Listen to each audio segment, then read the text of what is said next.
All right, so welcome to Storycaster. Today we are going to be making a fantasy world completely from scratch. How we're doing that is we are going to draw a bunch of cards and make a bunch of shit up.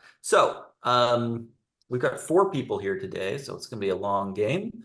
The order should be, we'll do the order on my screen. So it'll be Mike, myself, Carlos, JB. JB's new, so not new to the game, but new to the first. This is their first recording, so congratulations. This will be fun. Um, all right. Mike is going to play one card and tell us a location. This is the only time that we will actually vote on what we're doing. The rest of the time we will not vote, but we're going to choose a location and go from there. Did I put you on the spike? Yeah, I'm looking here. What do we got that's interesting? Let's try. Starting submission for today is a chain of islands. We'll call this Madigan. These are semi-volcanic islands, still fairly active, with deep rifts and channels between them, and supposedly home to a lot of strange air and sea creatures. Ooh, neat. Um, I like that. Yeah. I've got the Coral Pass. It's a treacherous pass between the mountains, but it's also an important route between the two sides of that mountain range. And splits apart this big swath of land, two important kingdoms around, and that's where trade routes are there, and then also trade caravans and bandits. Okay, cool. I like that a lot. Um, I have uh this is known as the Skulls and Holes territory. It is a bunch of ice flows that uh, the water between the ice flows never really melts. And the reason why it's called Skulls and Holes is that there are many different groups of pirates that will essentially convene in this ice flow because the water is so salinated that it never really freezes. But these are treacherous waters. And so really only the pirates that meet here. And what's another interesting thing about the area of the Skulls and Halls is that there are three different oceans that meet at this um, in this ice flow, at this cap, essentially. And because of that, you have pirates from all over the globe who can meet, trade, and exchange information on a regular basis. Awesome. I've got the port city of Cooper's Delta. It is at a river mouth, and it is a giant trade hub with deep water ports going, trade coming across the ocean as well as coastwise, and then up and down the river as well. All right, let's vote. I like the pass. I think you called that what, Perils Pass? Coral Pass, yeah. Anyone else? I like the islands. Islands, the pass. What do you like, Carlos? You want to do your pass? Um, Carol's pass? Carol's pass? let's go with Coral Pass. Yep. Okay. All right. And I need to provide a detail, right? Yep, we all do.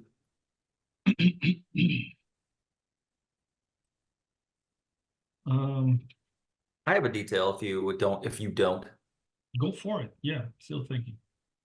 Um, Pearl's Pass, this is something you're going to laugh at, Mike, because I've done this before. But once again, there are wild horses that run around here in these mountain passes.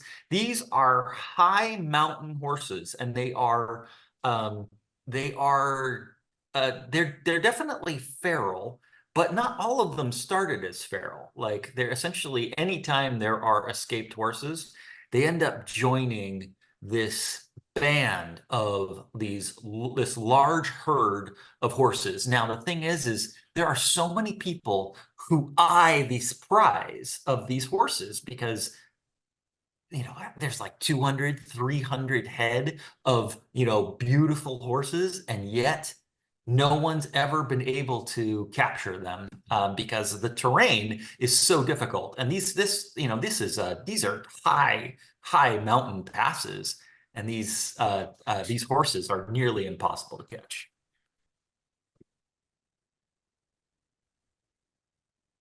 I want All to right, call I would like to them. I'll expand on your idea. That's cool. So during high winter, the pass is just impassable. There's just so much snow, blizzards, pelt the region regularly. It's uh, terrible, and nobody really tries to pass that. So the two kingdoms, they basically get isolated during high winter. During spring, fall, summer, then it's passable. But that's also where the horses have the most territory to hide. So the people that try to catch the horses usually try to catch them during high winter, because the horses, they kind of go down from the pass to Oh more yeah, of amenable course. uh, territory. But it's also very dangerous because the weather is always unpredictable and usually terrible.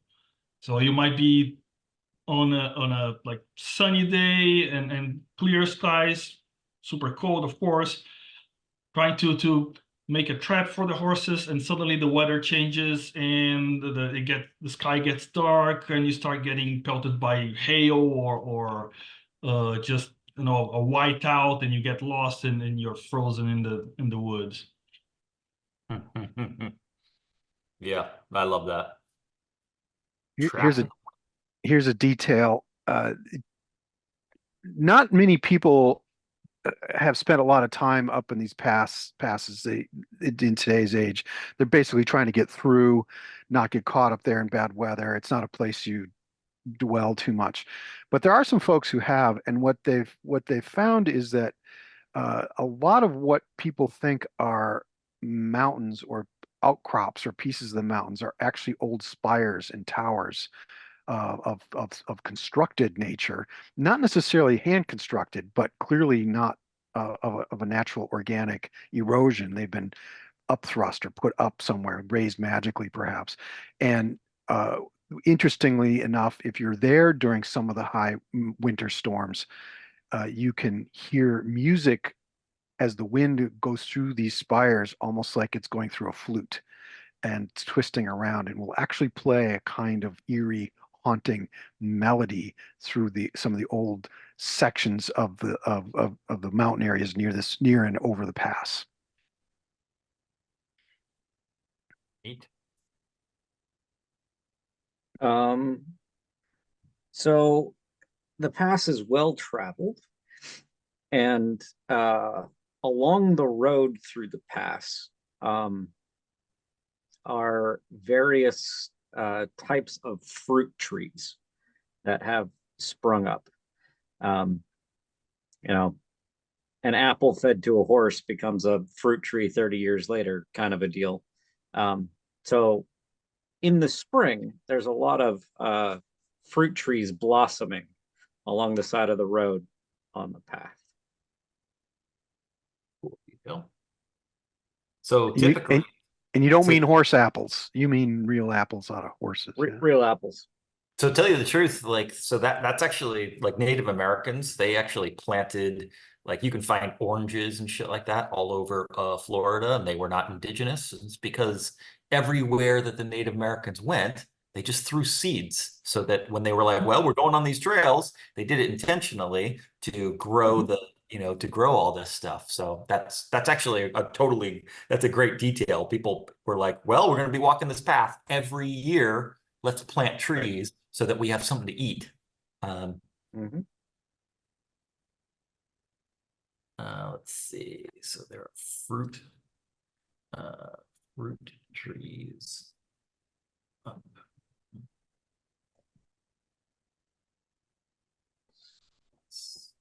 Okay, that's a cool one. All right, this next game we're going to play is called Zones. How Zones works is we are going to each come up with a let's for example, I will start with a very small place, and then let's say I would say there's a rock that has a stone bird carved on it, and then Mike will zoom out from there and say there's the rock with a stone bird, and there is a circle of stones that all have carvings of other birds around it. We're going to keep on zooming out until all four of us have zoomed out completely and described a scene, and that will be a zone. Then we're going to switch. We're going to start with the most zoomed out and go all the way in. Um, and we're going to come up with how these zones are going to be related is all of them are in this peril pass area in some way. Um, uh, does anyone have a small scene that they would like to start with? Otherwise, I can start. I have one. Okay. So um, it's spring, and you see a guy with a backpack leaning against one of those trees, one of those fruit trees on around the path, whittling away on some wood, basically like sculpting like a toy or something, but there is nothing around. Uh, anyone want to zoom out? Technically, it would be JB next. Sure. So as we zoom out from the man leaning against the tree, we see that the tree is on a solitary patch at the corner of a switchback in the steepest part of the pass. And the next, as we zoom out, we see there's multiple switchbacks and lots of heavy rocks and still a fair amount of snow. When you zoom out even further from the switchbacks, you can see near the very top, um, there is a wild sight of there are large bird bones, a lot of them, that have what looks like crashed into the side of the mountain at one time, like a whole swarm of large birds that went boom, boom, boom, boom, boom, boom, boom, and hit the side of the mountain, and they all like crushed and died. And so near the top, you can still see like these talons, beaks, and things like that of birds that we're talking, they had some of these things had like 20-foot wingspan, big birds, and they're just littered with bones up near the top of this pass. Yeah, it's called the Rock Rock. Yes, the Rock Rock. As you zoom out from there, you can see that there there is the path that goes through the pass, the well-trodden path, but you can also see that there are some side paths and uh, trails that aren't that obvious when you're on the main path, but from way above do lead off into the wilderness, especially in the summertime. These may be game trails, these may be horse trails, but there's a deeper network of trail systems. And interestingly enough, there look to be and almost no one knows this because no one has flown over it in a modern sense. Little pockets of oases in these mountains, away from this the main pass, but places that look to hold ponds of water and high mountain meadows and things that might be inaccessible on foot. But there's definitely places that could hold settlements if people could ever get to them. You know that's a real thing. Like, so where I come from, there's a lake. It's a that a fucking comet hit. It's not big, but it's a pocket. It's deep, and they're pretty small lakes. But sure enough, it was a boom, a Yeah. shooting star hit it, and it just goes and pockets the mountains, and they're real. Pretty cool. So no matter what we come up with, Brian, truth is always going to be stranger than what we make. Yeah, no, I love it. It's always good. I love it. I love that there are like meteor strikes up here that have caused, these little lakes. I think that's a great detail. Meteor strike lakes.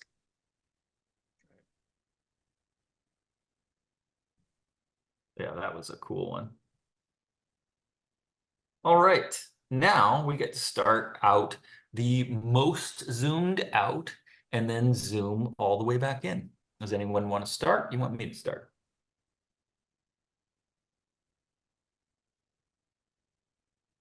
Go Especially for Go for it. a mountain's quite easy, with the zoomed out. You can see up in the clouds, there are three distinct peaks that form a triangle over probably at least a 20-mile distance. And these all three are quite tall peaks. What's interesting about these three peaks is it looks like on the top of them, all three of them have what looks like was at one time a watchtower of some sort in those three peaks. And then you definitely, on a clear day, those three could see each other. They could make a signal fire, and they absolutely could see each other. Zoom in from there, Mike. As you come in a little bit closer, especially in the again the winter time when there's not as much vegetation and sometimes the skies are clear, you'll notice that the sunlight will reflect off these mountains and smaller mountains as well. Mountainsides that must be coated with ice or glazed in some way, possibly other material or quartz or whatever, but most people believe this. And the light will crazily refract around between some of these places, and look like prisms and even cause rainbows in the mist and fog. And even in the middle of winter, you might see a rainbow up there in the snowstorm. Oh, because it's reflecting off sheer ice. Sheer ice and coming Yeah, back in that's and coming. beautiful. Yeah, that's really beautiful.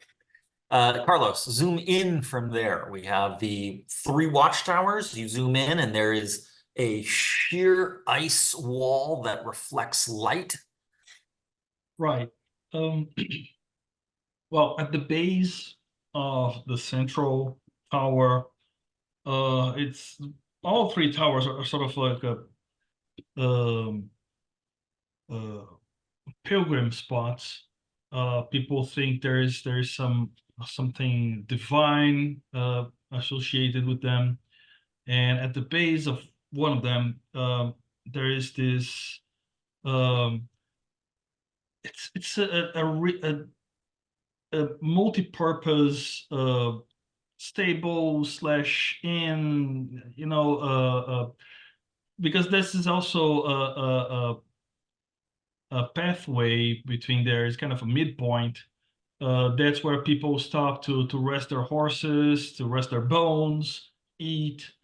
And there's actually this little settlement. It's not really a settlement. It's really just a stable inn.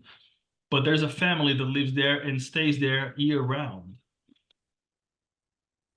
Maybe zoom in from there. We are now at there is a settlement of some kind at the base of the northern, underneath the giant sloping of the ice wall that reflects the light. Kind of like the the top of the peak on the road, right? Is that where we're at?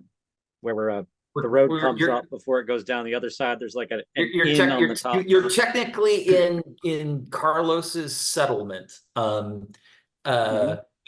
in from there. You can, you can budget. I don't care. No. So yeah. So as we zoom in, we come inside the inn and we see that it's pretty Spartan. A lot of the rooms are bunk rooms, not single rooms. There's a giant wood pile along one side of the building, and a huge open walk around hearth in the center. And that hearth is where they actually do the cooking, and there's kind of a mid walk around kitchen in the middle of the room that they serve food from. And that inn is called the Glacier Base Inn.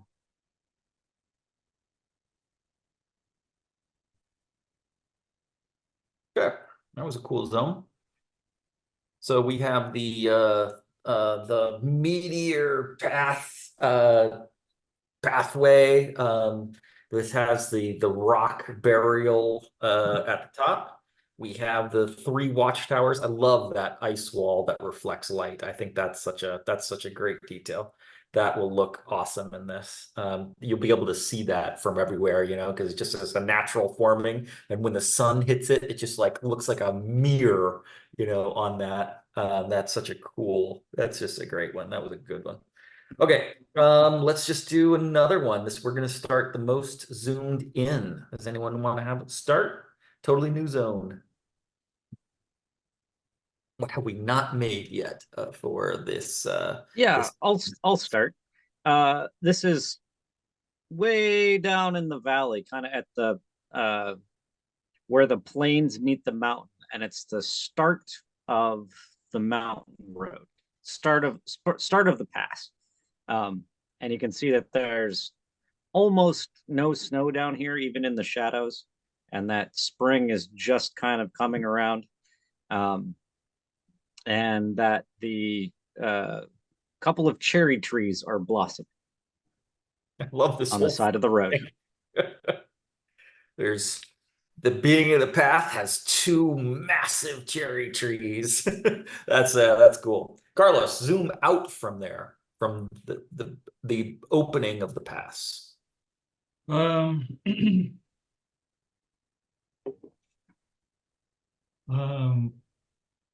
well,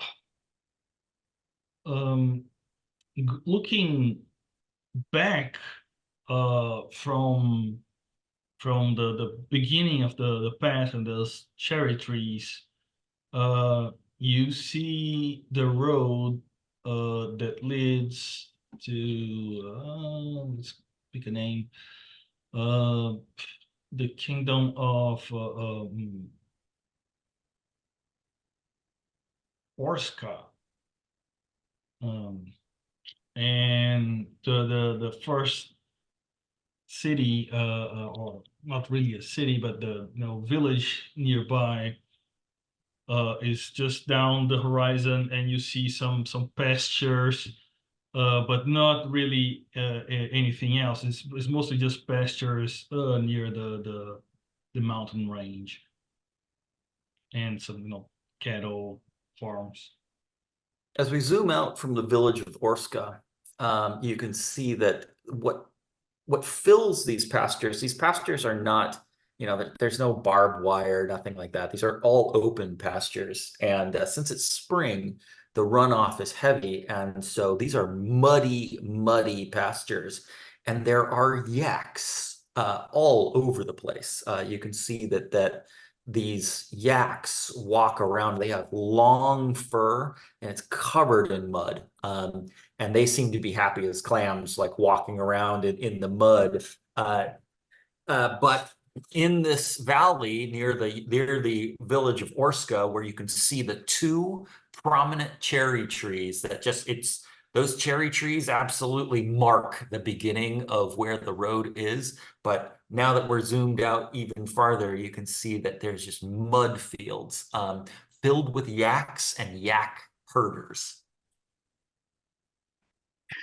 Yaks, left with yaks.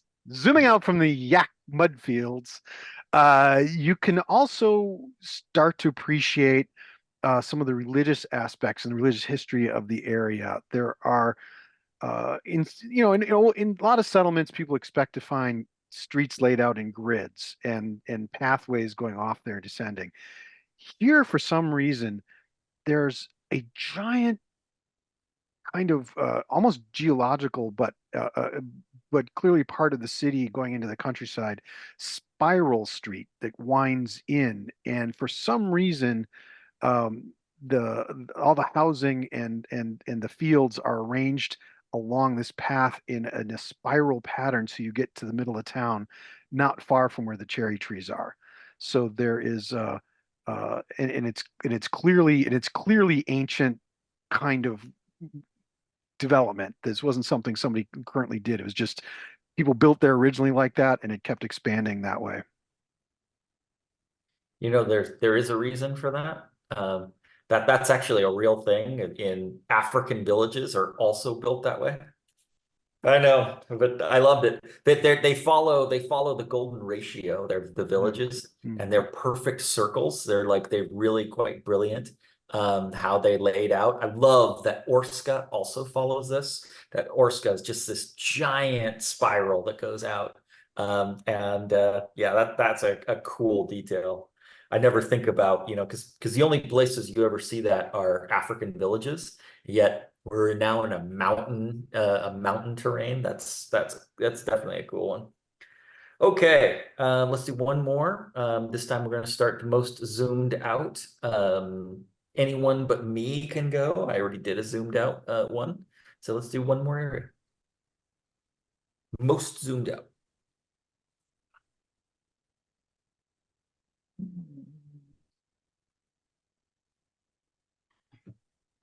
Okay, so we are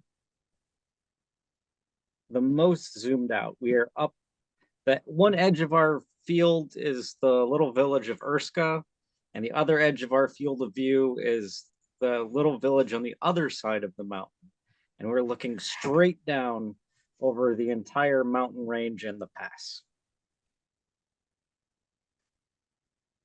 Might zoom in from there. Essentially, there's a pass and there's villages on two sides. One side is Urska, the other side is an unknown village, but you're going to zoom in from there. The other side will be Halvor. Halvor is the small village, and it not only has the path from the mountain range coming down to it and the larger uh, travel hub routes going away into that kingdom, but it also has the beginning of what can only be described as a vast inland fjord that goes out from there. So the start of this deep ravine that carves its way down, um, possibly tens of miles, if not 100, to the ocean itself. So um, there's a split in the land there as well, and you can go. I don't know if it's east or west or north or south, depending on how we orient, but it is a quite important little village for being both a pass and sort of the choke point between the north and south sides of the fjord, or top of the fjord.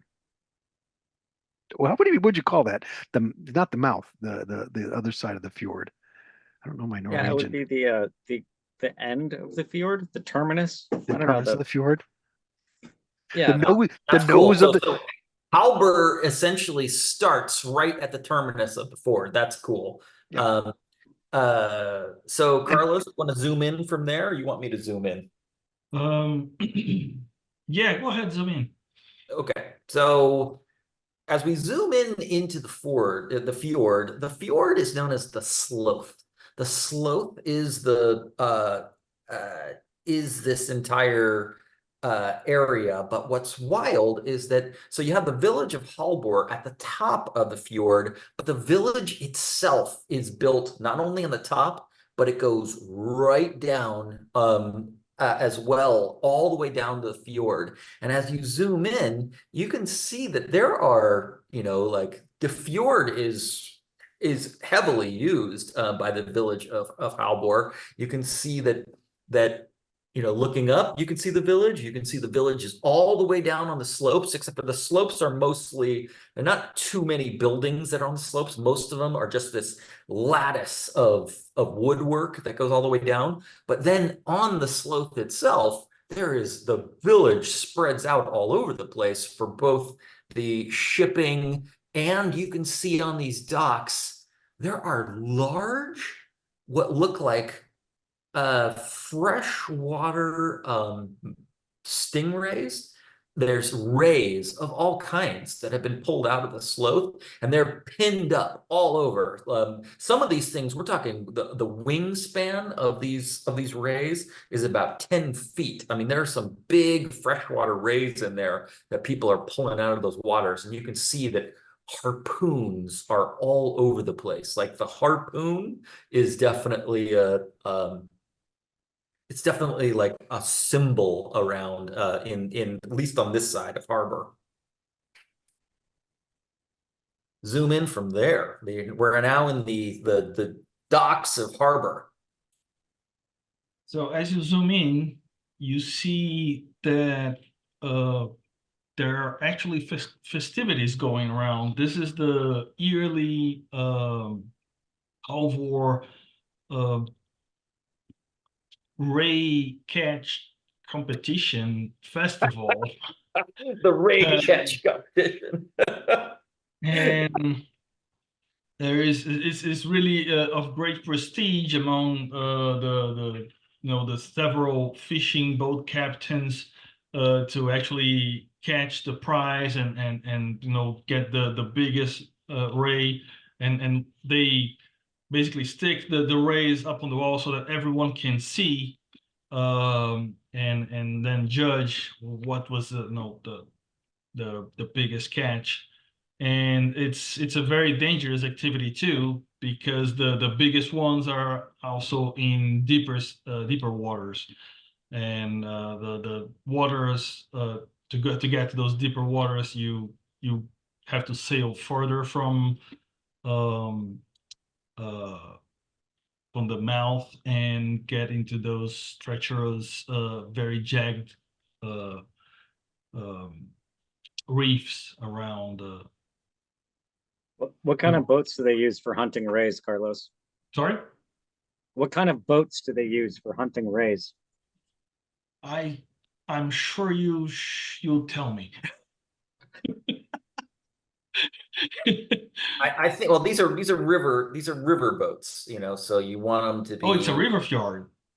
Mhm. Well, it's a fjord that goes out to the sea, but from here, so I was thinking like that cascade of the lattice work of Halber. I think also, since we're at the mountains, there's waterfalls, like three of them that Right, pull from the right into the fjord, and so the Halbor is built on the top, and then it goes lattice, but it's got three waterfalls that fall right into it. And then there is the main hub down below where the fishing takes place, and all of these. I see these as small boats, because it's a Well, fjord.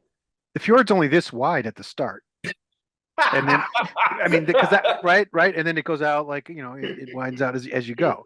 So it could the small boats at that point, and then Yeah, bigger got it. boats the farther down the fjord you go.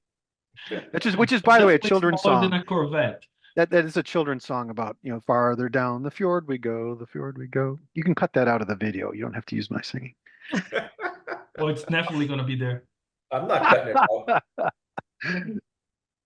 All right. All right, good job. That was a good one. Let's do a structure. Draw 3 structure cards. This is going to be related to our mountain pass in some way. Boy, I've got good cards for this. Too bad you can't see my cards. I am not going to forget about the damn horses, though. So, It will play a part. yes, I will. I will tell a story that has to do with the horses. Um, I need a name for this thing. Unfortunately, JB has ruined all Watchtower names for me. Yep, my bad. Yeah,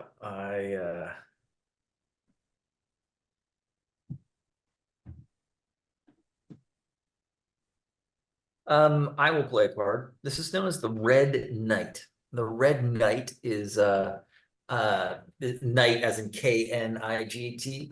It is a watchtower on the pass.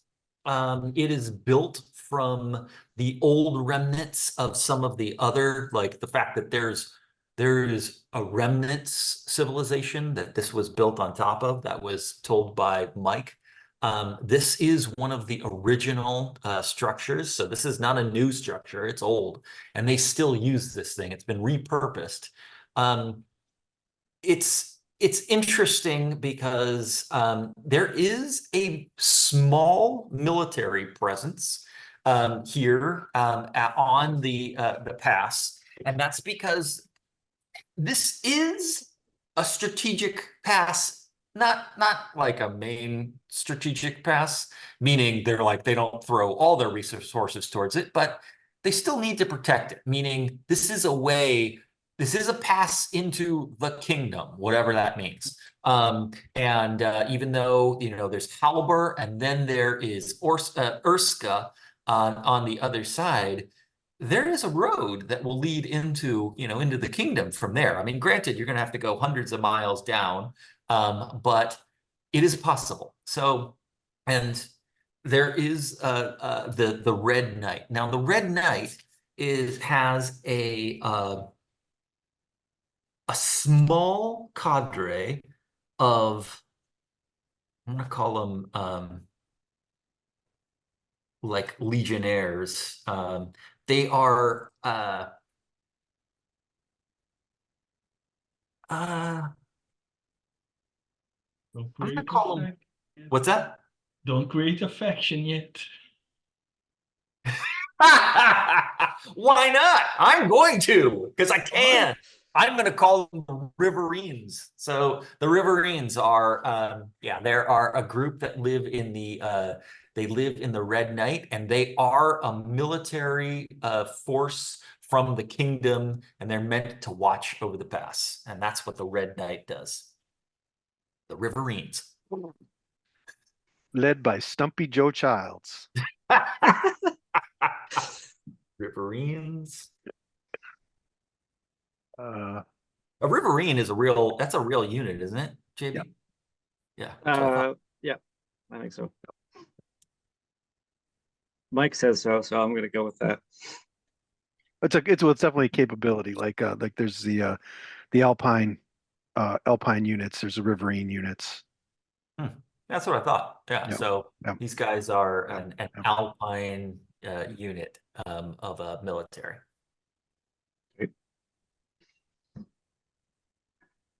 I have one. Oh, go ahead. Go. Ooh, God, that junk pile looked awesome. I know. All right. So it happens every year, seasonally, that people will get uh, caught in the pass.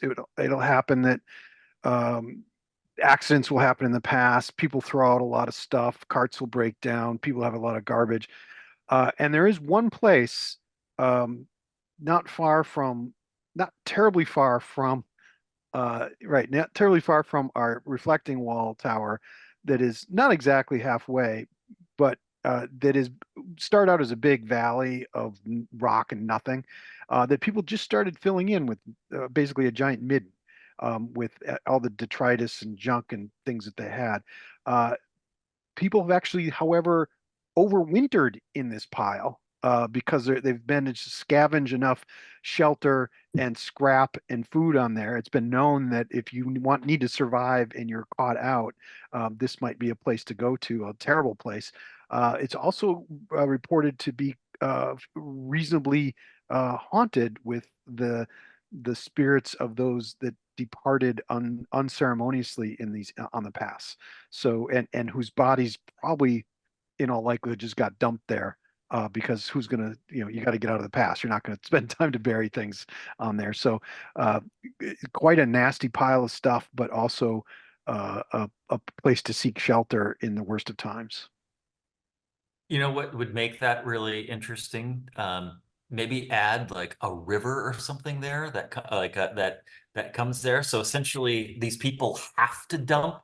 Their carts are laden with stuff, and then they find that there's an obstacle that they're like, this is actually a deep A river up chasm. there, Yeah, they and have to so they have to get out. They have to get across a chasm or two up there. There's just these thin little poles going across the chasm, and they get these yeah. heavily laden carts up there, going, So "Oh, there's like oh shit!" pianos and shit like that. There's wardrobes of people because there's just stuff that like we'll die if we try to cross this. If we're too heavy, and so people like lose all of their shit, and it's just a big pile of all the people who knew they were like, no, I'm taking all of my personal belongings, my sewing machine. Kind of like Oregon It's like, Trail. Yeah, I am not carrying your crap any longer through these mountains. yes, and Because going, so there is this huge pile of refuse there, and it's like if you could go up there, you could get yourself 10 pianos, but you'd have to move them down from the no, mountain. The they, pile of they, junk. it's called the shrub ruse, and they actually have a name for the sound a piano makes when you throw it in. Uh, I don't have the name, but there's actually there's a colloquial name for it. Well, that's a great detail. I love that, or a great structure. All right. I have here what is only known as the Erie Cabin. Now, people that try to cross the pass too early or too late in the year, and start to get sometimes or catch a early blizzard, an early whiteout that was they weren't expecting. They kind of get lost, and a few of the survivors of those experiences, they report seeing a cabin in the middle of the pass, and it's a very decrepit cabin. Is it on big But chicken legs? Yeah, that's what I was thinking too. Baba Yaga. But they never the few reports that that have come to civilized places, they never really match on the location of that cabin. It's as if that cabin doesn't have a fixed location. Um, and the reports that they've had so far were not people that actually went to the cabin. They saw the cabin, but they were too creeped out to actually seek shelter in it. And it's kind of there. It always has some smoke coming out. It's somewhat inviting, but at the same time very scary. Yeah, because it's never in the same place twice. Yeah, that's scary. That too, and it's pretty wicked looking. And the mailbox is made of candy for some reason. I don't know what that. Awesome. So I'm gonna throw out the remnant ruins, which, along with the watchtowers, there are multiple ruins throughout the pass. Some of them are built like the towers, and some of them are combination of carved into the mountain itself and constructed with stone.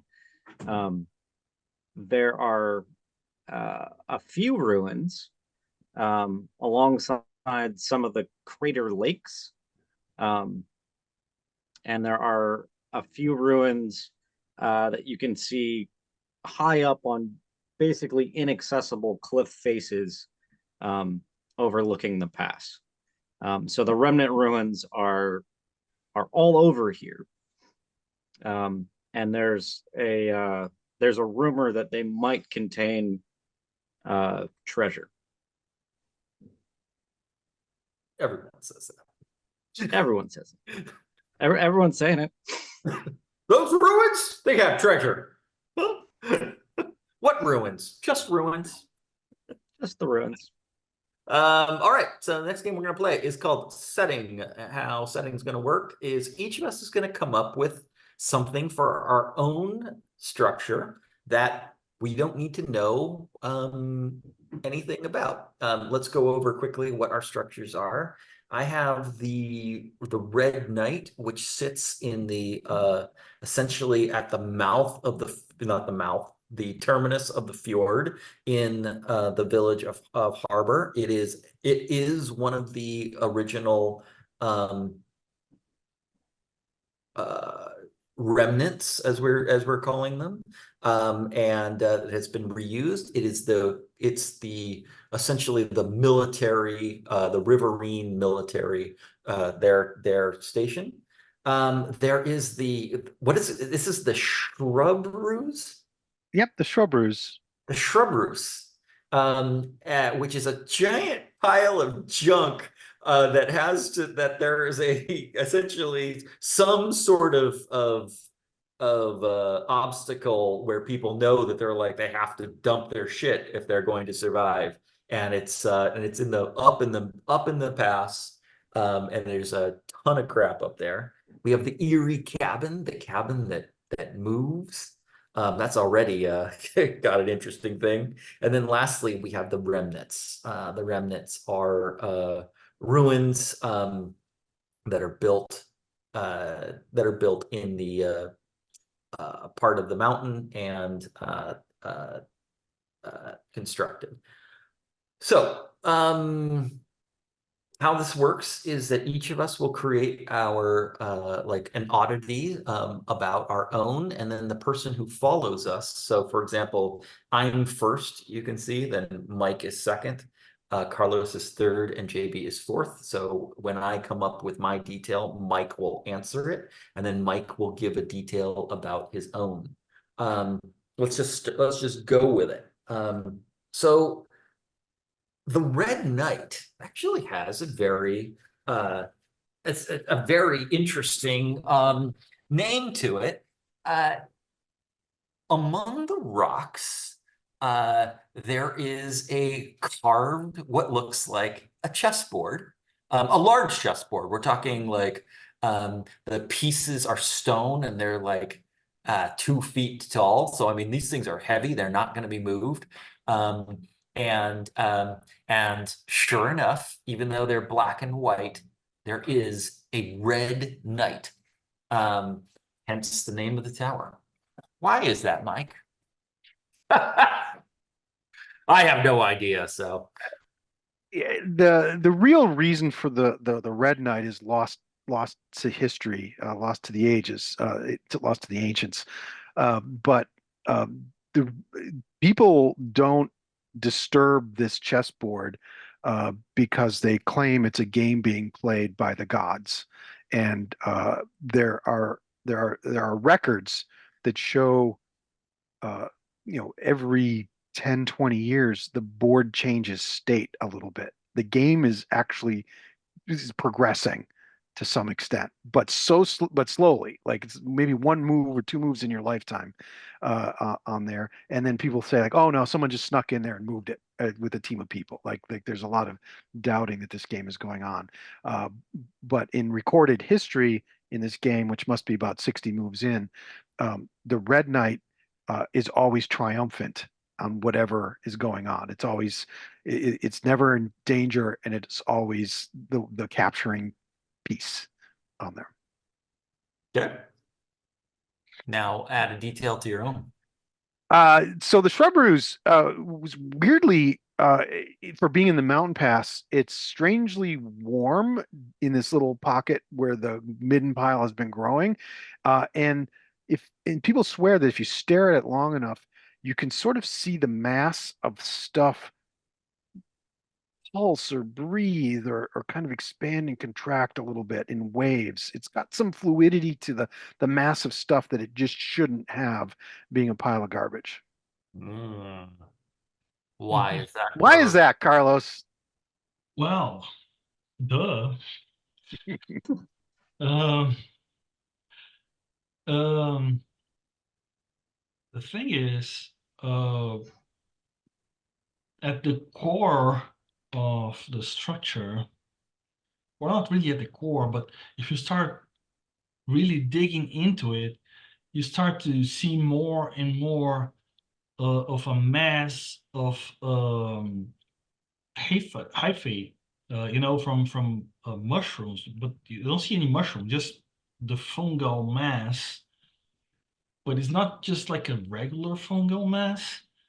It's preternaturally I wouldn't say sentient, but almost.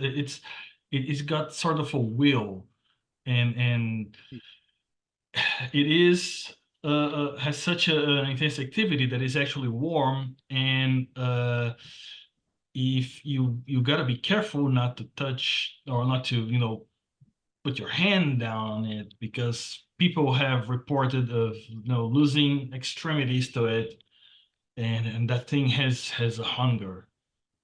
Hmm. Just How did you nice. It's feel just like about I would say it's just nicely decomposing the garbage for everyone. That's all.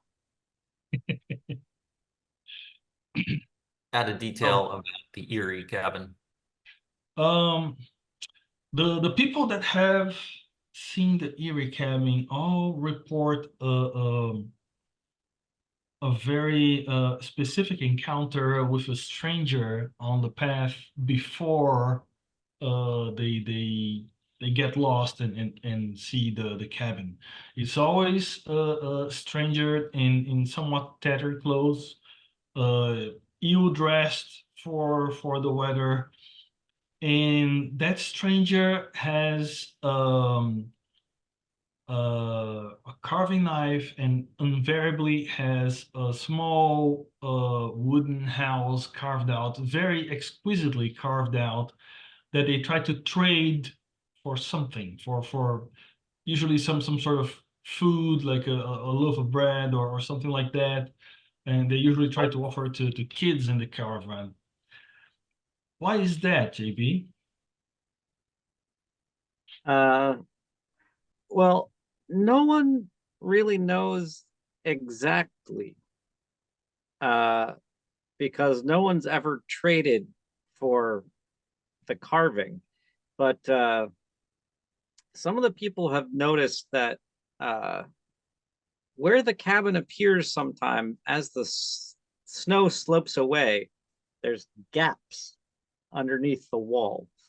And it looks like the cabin might actually be floating or hovering in the snow. Hmm. Okay. Remnant ruins. Um, some of the remnant ruins uh, melt snow around them. Why is that, Brian?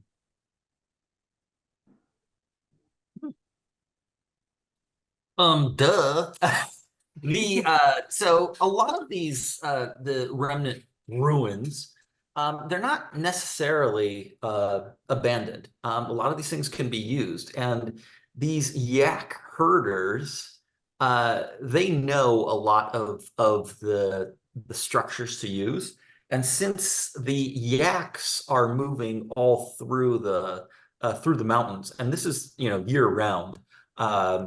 They the places where there is the melted snow is really just the used camps of the yak herders, and they're completely nomadic. They're doing this the same path pretty much every year, moving them around. And what's interesting is that, what they're burning up here is they're burning yak dung. They're actually carrying a bunch of the fuel right with them. And these shepherds, these yak shepherds, have villages among the ruins. And that's why a lot of the snow gets trampled down, melted, because they're inhabited. A lot of people don't know this, but if you are lost up there, you're not totally screwed. There are people that could help you if you get lucky, because they say look to the ruins, and head into those ruins, because sure enough, you may find shepherds, and big flocks of these long-haired yaks. That's why. Of course, everybody knows that.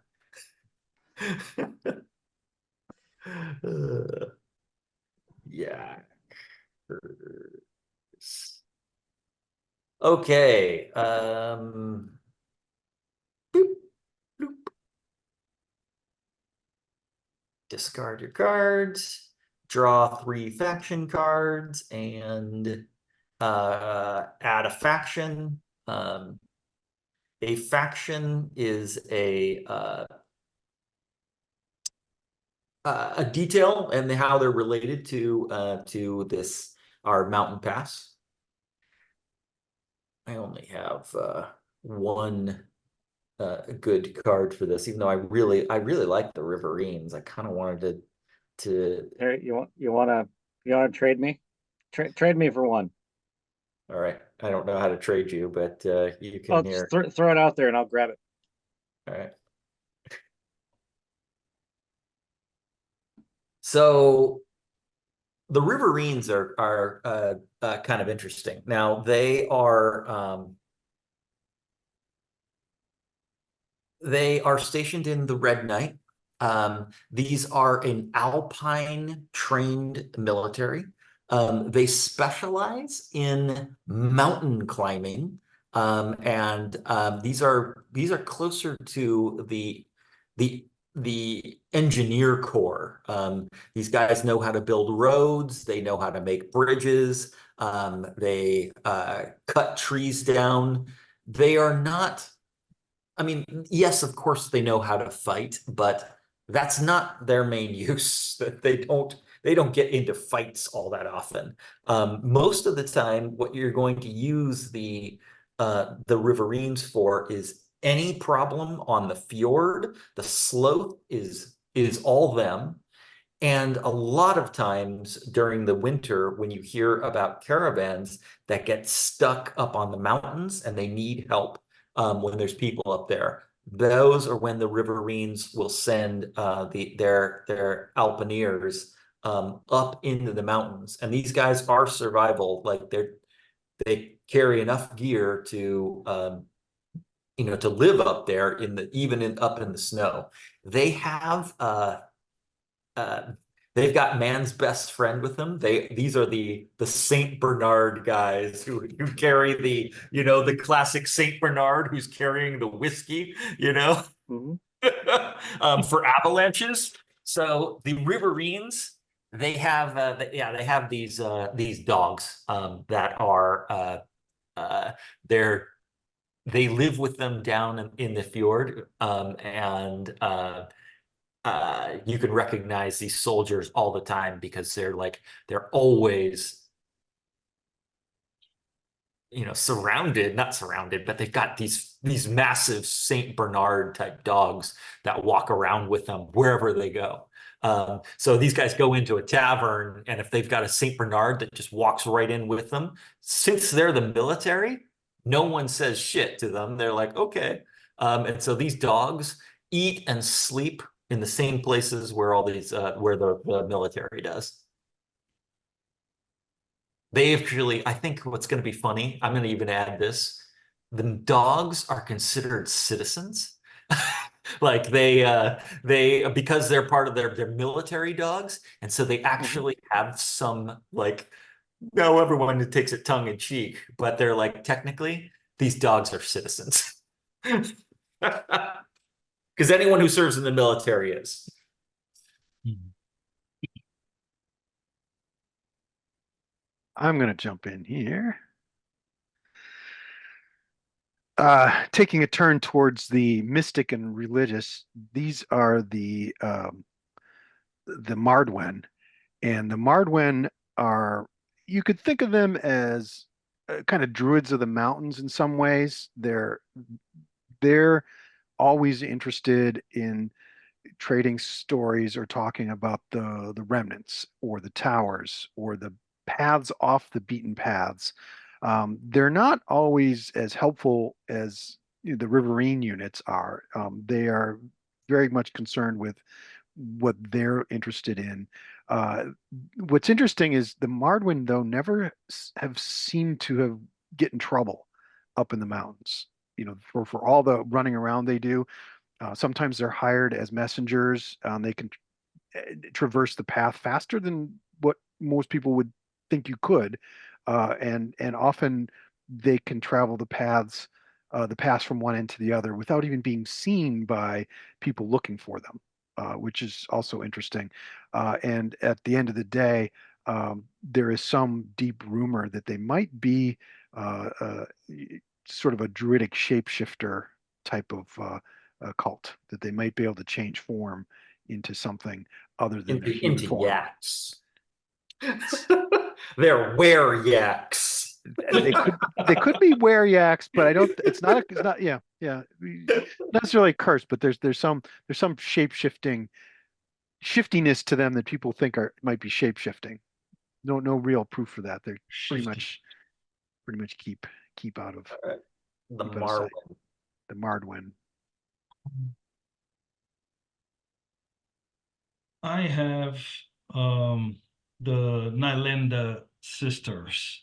Um, they are that's their family name, but under their breath, people call them the White Ravens. They are the ones that run the stable at the top of the mountain range, and they are known to take in kids, unwanted kids. If you have a child that you want gone from your life, you climb up the path and leave to the White Ravens, the Nylenda sisters, and they'll take care and raise your If kid. you don't eat your peas, we're gonna skip you to the White Ravens. Oh yeah. and No, and no. usually there are babies there, but since it's a very secretive thing, nobody really knows if all the babies that they've received are there, or if they've gone. But somehow everybody in their household has got white hair, even the like the all even the kids, like they're and everybody works there. They serve everyone. It's weird. It's almost as if they are one blood family, even though they know that they're all orphans, or not orphans, but rejected kids. Some are orphans, but yeah, yeah. The ones who are just like, you're an extra mouth to feed, and we can't feed you, but at least we know that we don't have to throw you off a cliff. The ravens will take you. Mhm.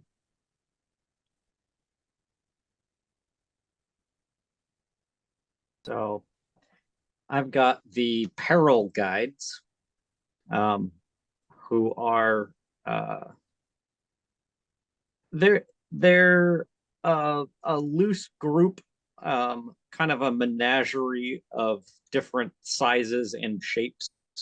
Um, they rent pack animals to travelers who have cargo. Um, they have some small carts that they know they can get across the chasm. Carts that carry their own long timber planks to cross the chasm.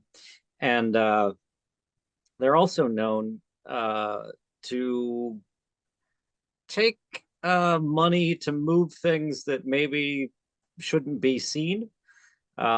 It's rumored their carts have, false floorboards and that kind of thing, and they can, for a price, get things over the pass or off uh, off your chest. They can smuggle people or things from one side to the other. But most of their business is legitimate, kind of like the guides on Everest. The Sherpas of Peril Pass. Mm-hmm.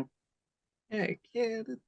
They also, they've got little halflings and gnomes driving the carts, so the cart isn't weighed down, and they've got, big half orcs like leading pack mules, and they're they're an interesting group. Okay, let's create some peoples. Draw 3 persons card and play one, give a detail how they're related to our story, our setting.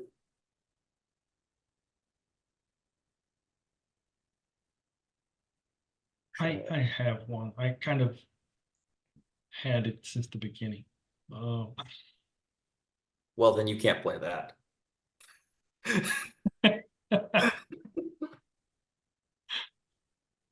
um, this is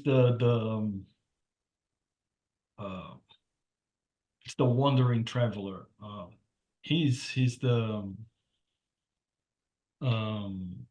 the guy that has been trying to hand people the houses, and interesting thing about him is that the White Ravens, they are extremely interested in him. They will literally pay for any information that could lead to locating this guy.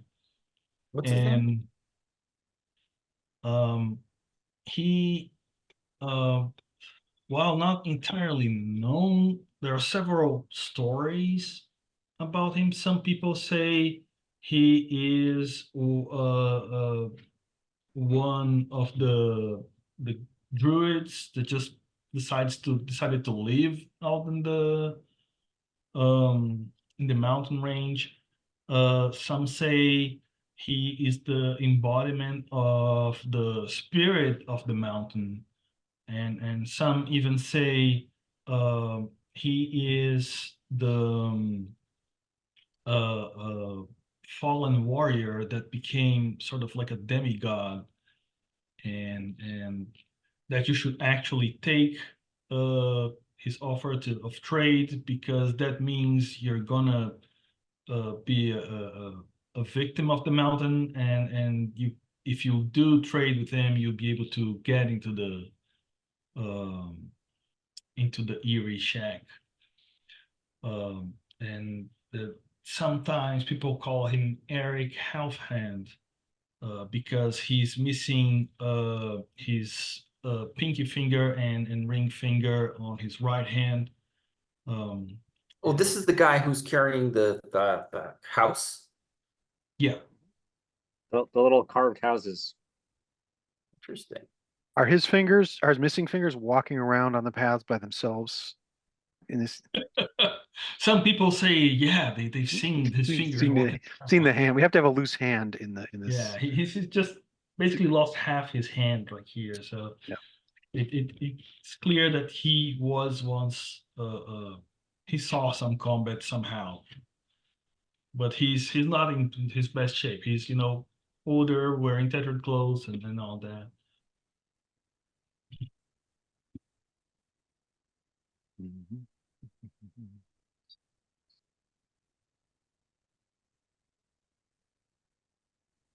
It's Okay, who's next? Oh, go for it. Oh, I know we're getting out of order here a little bit. It doesn't matter to me. I don't have anything. So Uh, take another name off this list. This is Lady Elsbeth Shadowcloak, and she is from the uh, kingdom, the Halvard side of the kingdom, uh, sort of distant third or fourth tier nobility on there, and has been um tasked with, quested with, deist, or is just personally interested, it's not clear which, in figuring out how to take control of the entire pass uh, in the name of that kingdom so that they can control their own fate a little bit better. Rather than having this be this vast neutral territory, and is there a way to take over the find the gold in the remnants ruins, uh, be able to control the pass, collect tolls going both ways out of the mountains, all sorts of things going on there. So she seems like a very nice person at first, but she's on a mission from the royals to figure out how to monetize the pass a little bit better and possibly take it over.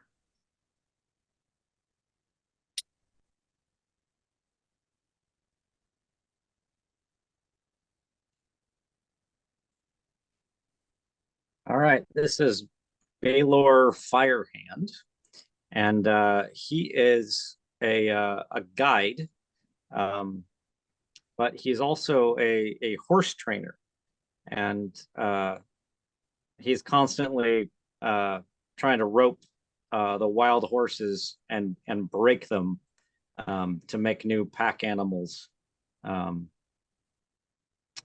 for the pass. And he is a contact that you can get a hold of if you have discreet cargo you need gotten over the pass.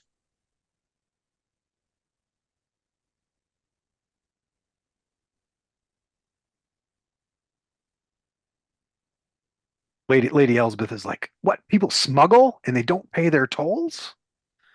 We need better security here. That might just be a very reason to march our army up here and take control of this whole pass. Of course. Secure the frontier, control Yeah. control that illegal smuggling. When you do that, make sure that you trade for a little house and go into the cabin.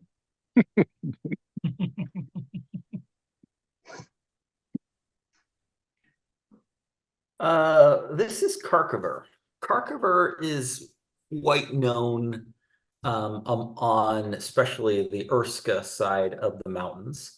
The Urska side is, that's in the high mountains. And so that's the poor side. It's not like Halber, where, they have access to the sea and trade. The Urska side is the part where it's like, yeah, we have yaks, and that's pretty much it. On that side, he is a yak rancher essentially, and most of these people, they just have enough yaks to handle, for their own families. He has consolidated many different people's yak herds and kind of become like a yak baron. And so he's well known. He is by far the wealthiest man in Urska. Now that's not saying much if you were to go anywhere else in the world, because we're talking, he's in a small population, but he still has a home, and he has probably 50 hands. These are what you'd call like cowboys, but cowboys who hunt down yaks, and they're on foot, um, who uh, who work for Karkover. Karkover is definitely ambitious, and he always wants to grow. Even though he is a big fish in a small pond, he wants to be he wants more, more, more. And he wants his yak empire to grow. It's just that, most people outside of this area don't really care about yaks, but the yaks are in this area quite important. Um, the yaks are supplying the wool, the meat, the cheese, and the milk. Oh, and the dung. So like the fuel to burn. So these are five major things that the yaks provide in this area. And so, yeah, they're pretty valuable to, Don't forget about the fermented yak's milk because it's also yes. the liquor. And yeah, and some liquor. Fermented yak milk is another thing that, Luke Skywalker would be so proud. You got blue milk. Yes. Uh, yeah, yak milk is something that these guys will definitely drink. And the cowboys are so used to it, the yak herders, they will actually like drink right from the udder in the morning, like they're so used to yak milk everything. But over here on the Erska side, yeah, there's no place you can go that you don't get yak cheese. Um, just anything yak, you got it. Um, Yak haggis. yes. Mm. All right. Good job. Let's do a tidbit. Tidbit is really anything we want it to be. These could be events, these could be religion, these could be gods, this could be a secret path, anything that you think this area needs, then let's do it. Right. I haven't even seen some of these cards before, which makes no sense considering I made all of these. I don't even remember them. So it turns out that we've been overlooking one of the sort of underlying details that's pervasive in this area, which is a lot of people gain a lot of power by making pacts with literally demons or devils or something. We're not sure what they're making pacts with, but the Mardwin, for example, have clearly made a pact with some darker force or some larger force than they are, and that's what most people think. And uh, underlying a lot of what's going on here, people wondering what the were remnants of, and are people able to make new pacts, and possibly even summon the cultures that built those ruins, or are we dealing with something even bigger or more powerful? So um, there is a subcurrent of making pacts with demonic things. And people will even joke about this. There's songs about it. There's pop culture references to it. But there's The devil signs that went this. to Georgia. Hmm. Well, the devil went to Halvor, right? The devil went down to Halber. He was The looking de for souls to sell. Well, the fjord, there's mythology stories like the fjord out of Halvor was carved by the devil when someone dared him to do something, and it was Halvor itself was only spared because it butt up against the mountain, the pass going into neutral territory. So there's definitely a precursor mythology for this.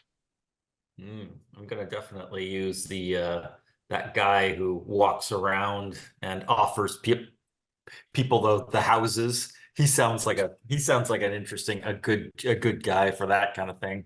Like he's offers you really strange deals and really strange trades. Um, would You not want don't to. you don't need that soul, really. What's a soul? So,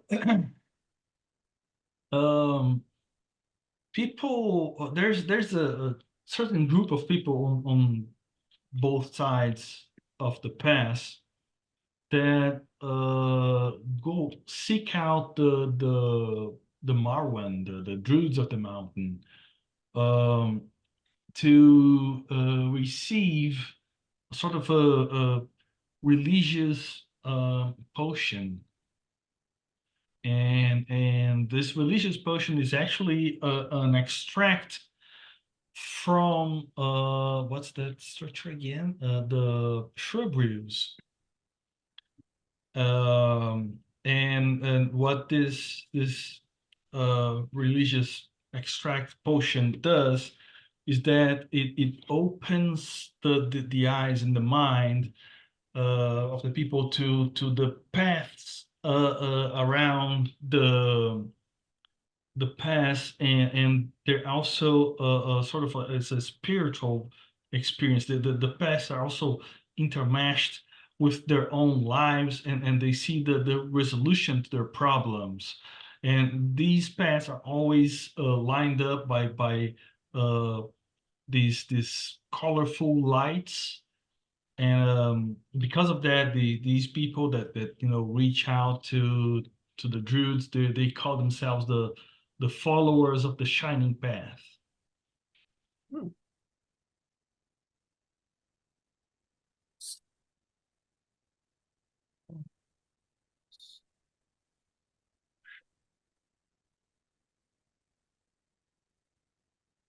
All right, I'm going to go since Brian's recording.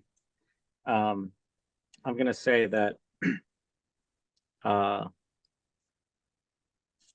there's only one set of valley to ridge to valley combinations you can take to get over the pass. But there's multiple little paths within it.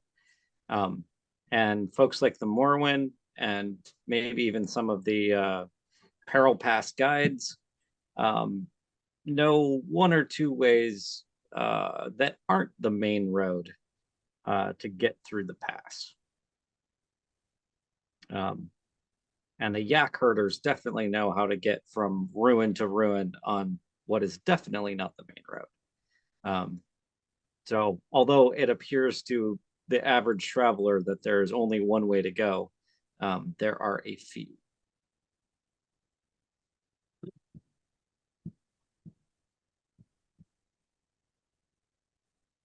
Mine is an unusual one. So it's going to build off something that Mike just said.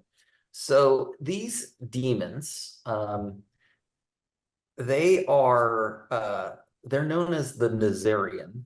The Nazarian they are a race of gargoyles, and that were definitely they've been here a long, long time. And they are the Nazarian, will make deals with people. They're not human and by any stretch. Like I said, they are stone gargoyles, and they can hide quite easily. There are at least three that are well known, that are always trying to trip people up in the pass. Those three are Slackjaw, Blix, and Grimaldi. And all three of these they are tricksters in their own way. They love to have people get lost in the pass. They love to listen to people get snowed in. And the thing that they relish the most is the desperate, the people who essentially they get lost, they need to get off the mountain, and then they're willing to make deals with the gargoyles. The gargoyles prey on those who are desperate, and they make sure that that they'll set those situations up for people. These things are long-lived. In fact, they're essentially, they might even be immortal. They don't die by old age. But they're known and they are hunted. Like the Riverines, they have bounties on these things. Like they're like, oh yeah, we know that they're there, and we'll destroy them. Like in fact, they have before. They may have actually killed some of these gargoyles before. The gargoyles hate that, of course, because there's not a lot of them.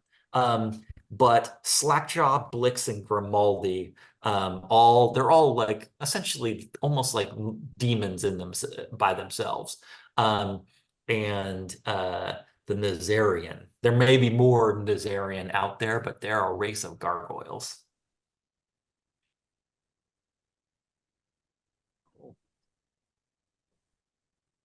This is no Lonely Mountain Pass. No.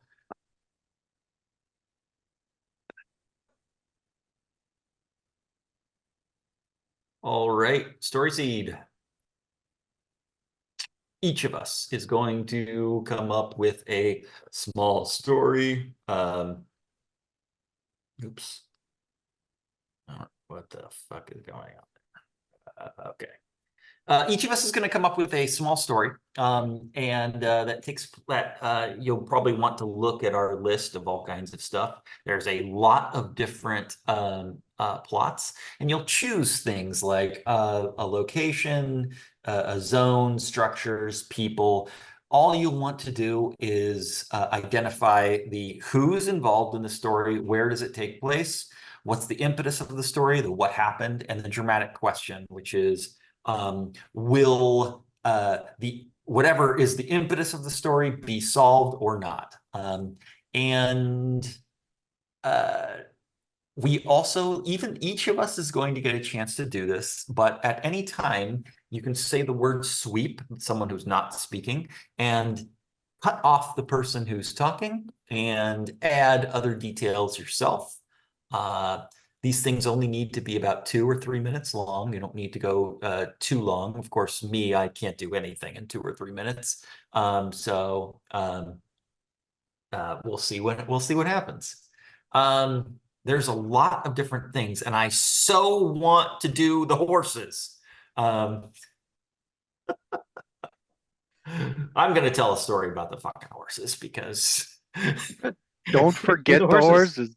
Yeah, I really like the horses. So this story starts with Transer. Transer is the leader of these horses, and people know Transer. He is a one bad horse, and he's the alpha who leads that pack. They are the wild horses of the mountains, and Karkaver wants to, this is a way that he sees to make a huge amount of money. And because there's probably, like I said, there's 200 to 300 horses up there.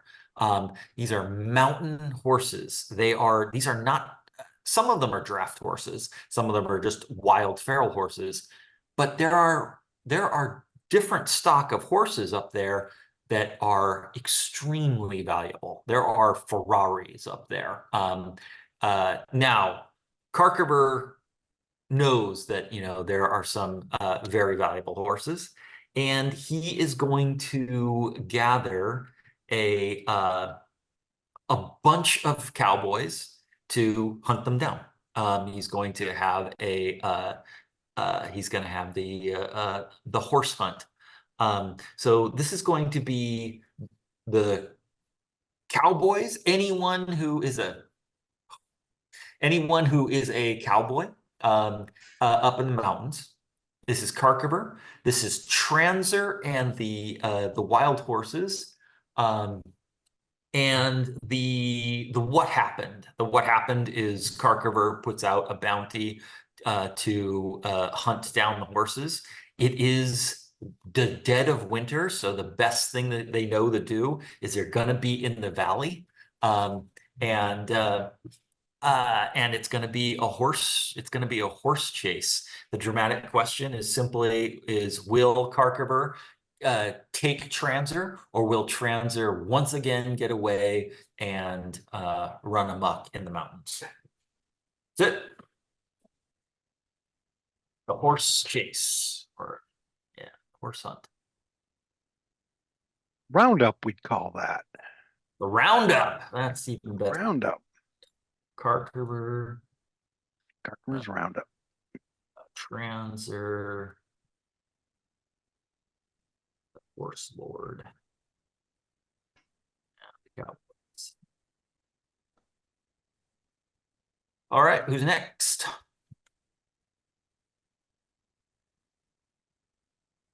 I have something. I don't have everything, but I'll see where it goes. The easiest way to start, of course, is the where. Like that's just the easiest place just to get going. Well, where is the past? And I kind of have what happened and who. Well, then you've pretty much So, got it all.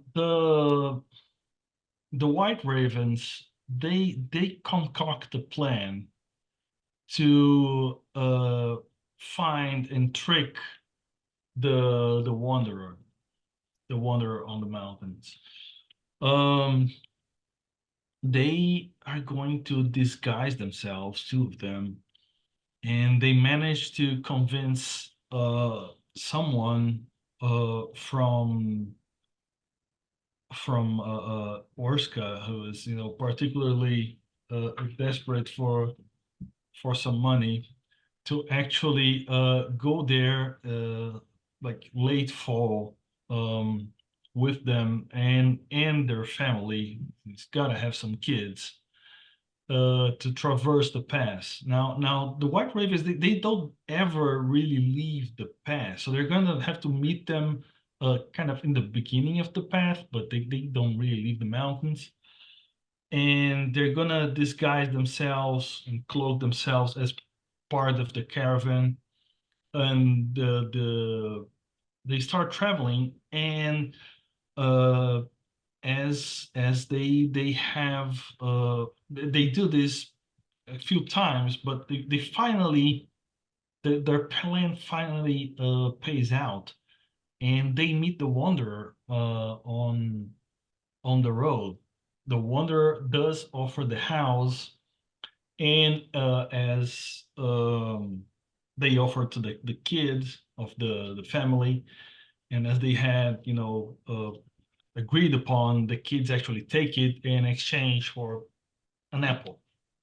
Um, so further down the road, the caravan gets caught in a whiteout, and they're left, wandering on the pass. Nobody can see where they're going. They are eventually lost, and they find the the eerie cabin. The eerie cabin is there, and it's got the door is actually open this time, which nobody has ever seen. There is light coming out of it, and they're about to enter, but there's a figure at the porch, and well, um, The dramatic question is, what happens if you go in the cabin? yeah, I guess.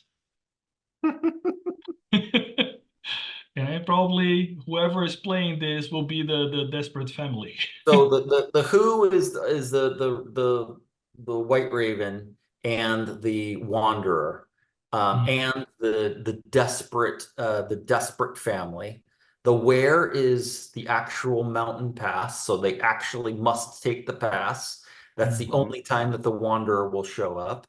They are in peril. The Wanderer shows up. What happened is the Wanderer does show up, but the Ravens are trying to trick the Wanderer into giving away the location of the Erie house, and the dramatic question is, will the Ravens steal the house, or find finally the location of the house, or will the Wanderer Or maybe get the best maybe of what it? they really want is to imprison the wanderer for their own nefarious goals.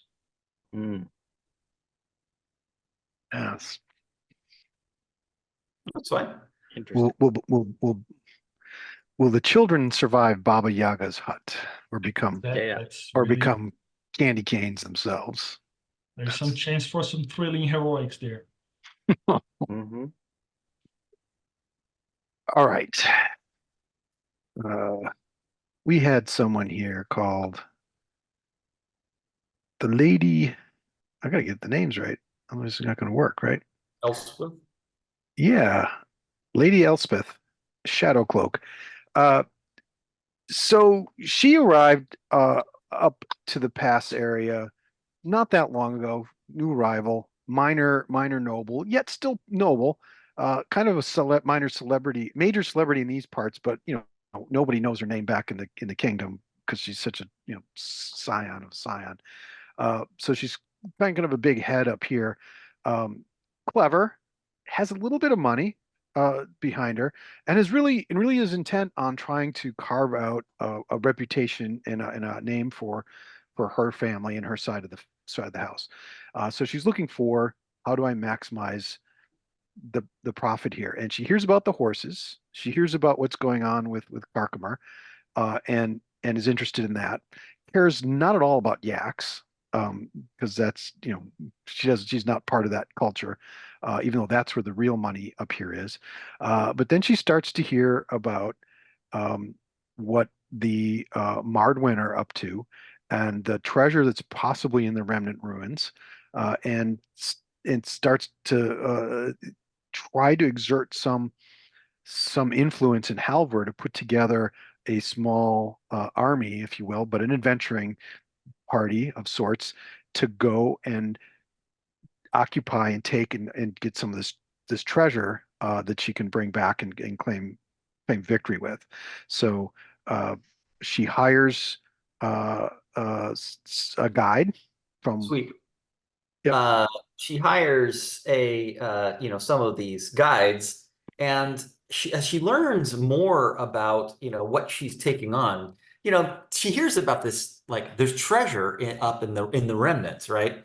But as the guy, she talks to the more and more locals, she learns that yeah, there's some creatures up in the remnants, and namely the Nazarian. Like they're like you don't want to mess with the Nazarians. They live in the remnants. That's why we don't go in there. We stay on the outside, but we don't actually go inside the remnants. The Marwen do. Like that's one of their things is the Marwen clearly have learned how to talk to um, some of these Nazarians.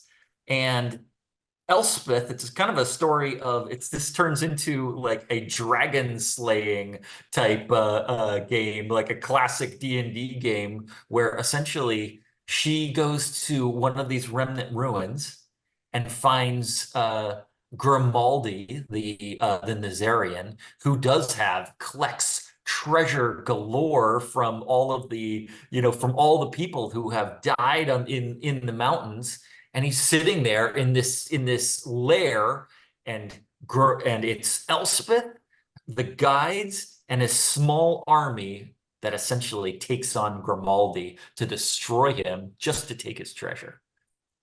Yeah, and I would put a possible flip on that, in that at some point she realizes just how tough Grimaldi is and considers making a pact with him. Well, that Uh, would be the dramatic question: is will yeah, yeah, will Elspeth defeat Grimaldi, or will Grimaldi defeat Elspeth? yeah, Um, and that would be it. So the who is Elspeth, the guides, and the yeah. Grimaldi. The where is the mountain pass, the remnant ruin, and the battle at the remnant ruin. The what happened is that Elspeth learns that there is gold for sure. It's just that it's protected by a creature, and she goes out to destroy the creature. And the dramatic question is, does she win? Does she not? Easy peasy. Good one. That's a great one.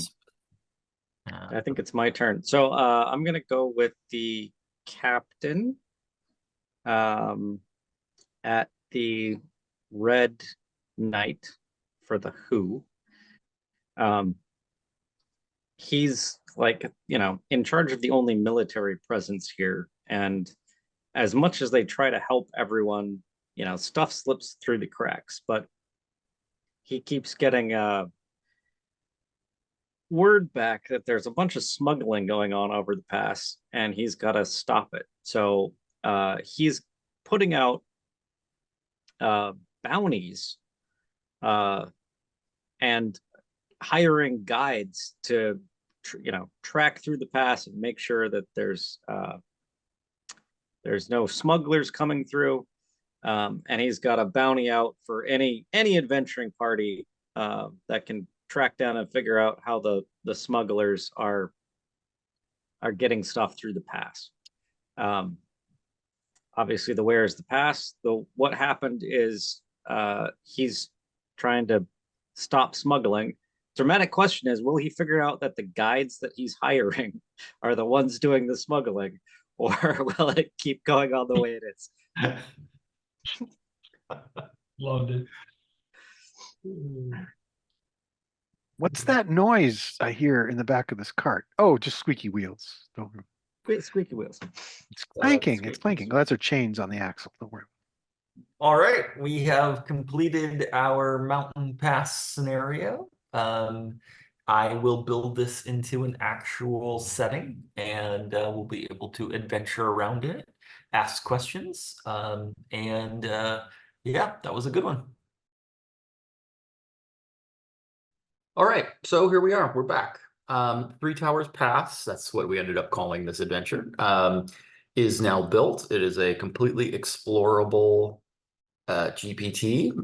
This is like an MMO experience. How we're going to do this, I think I mentioned it in the beginning of the video, but we're going to first create it. You just saw that part. The second part, we're going to play it like a player would.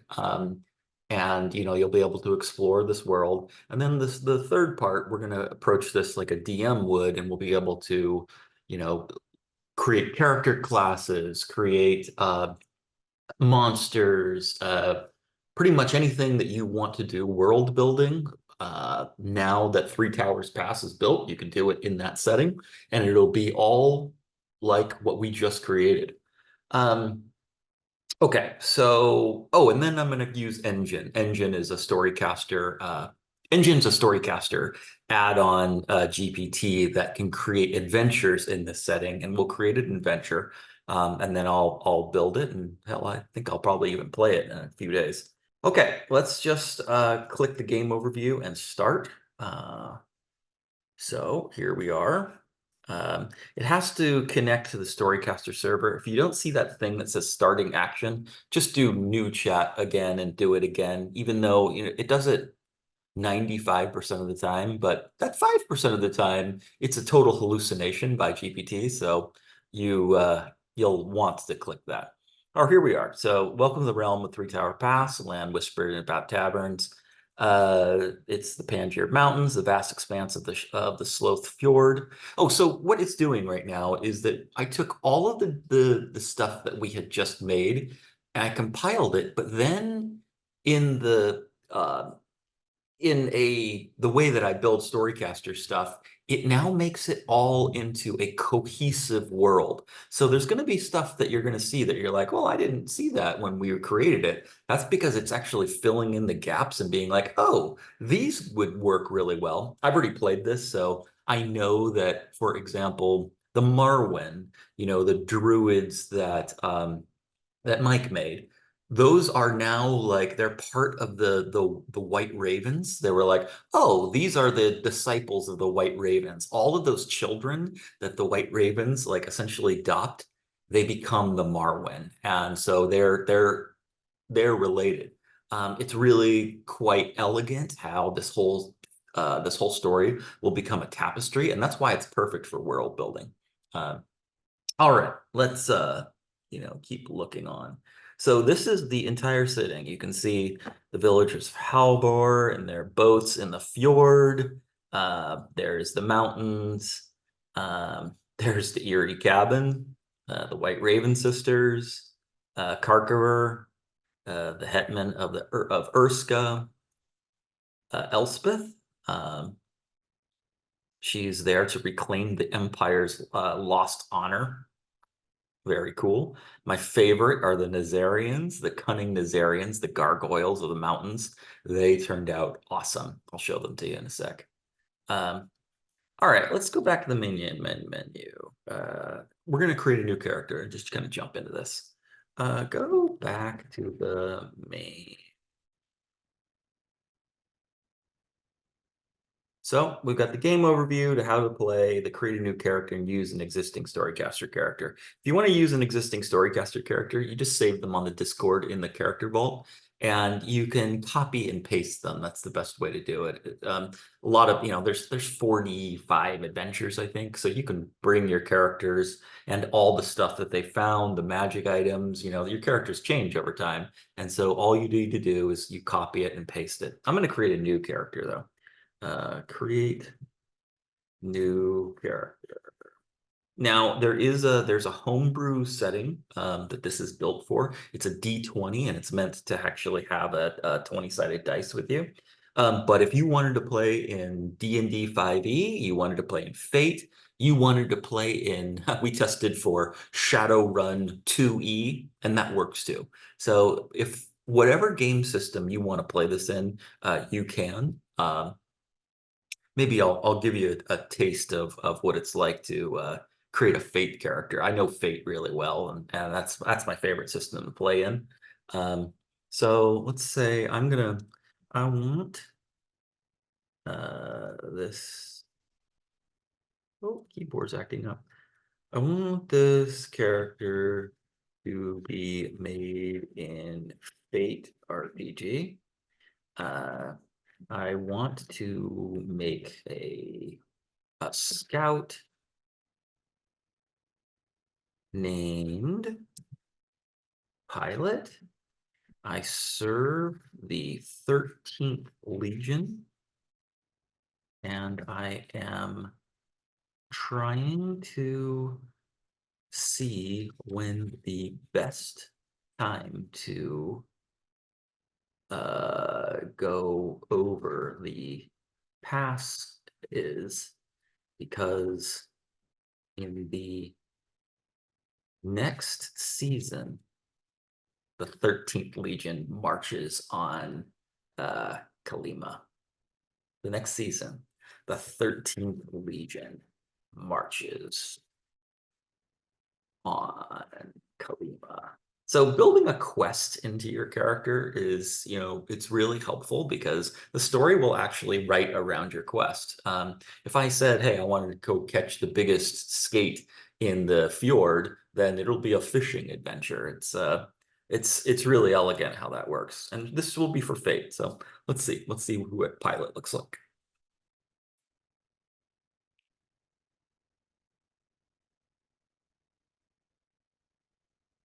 A high concept. I am a peerless scout of the 13th Legion. My trouble is I'm haunted by a secret from the past.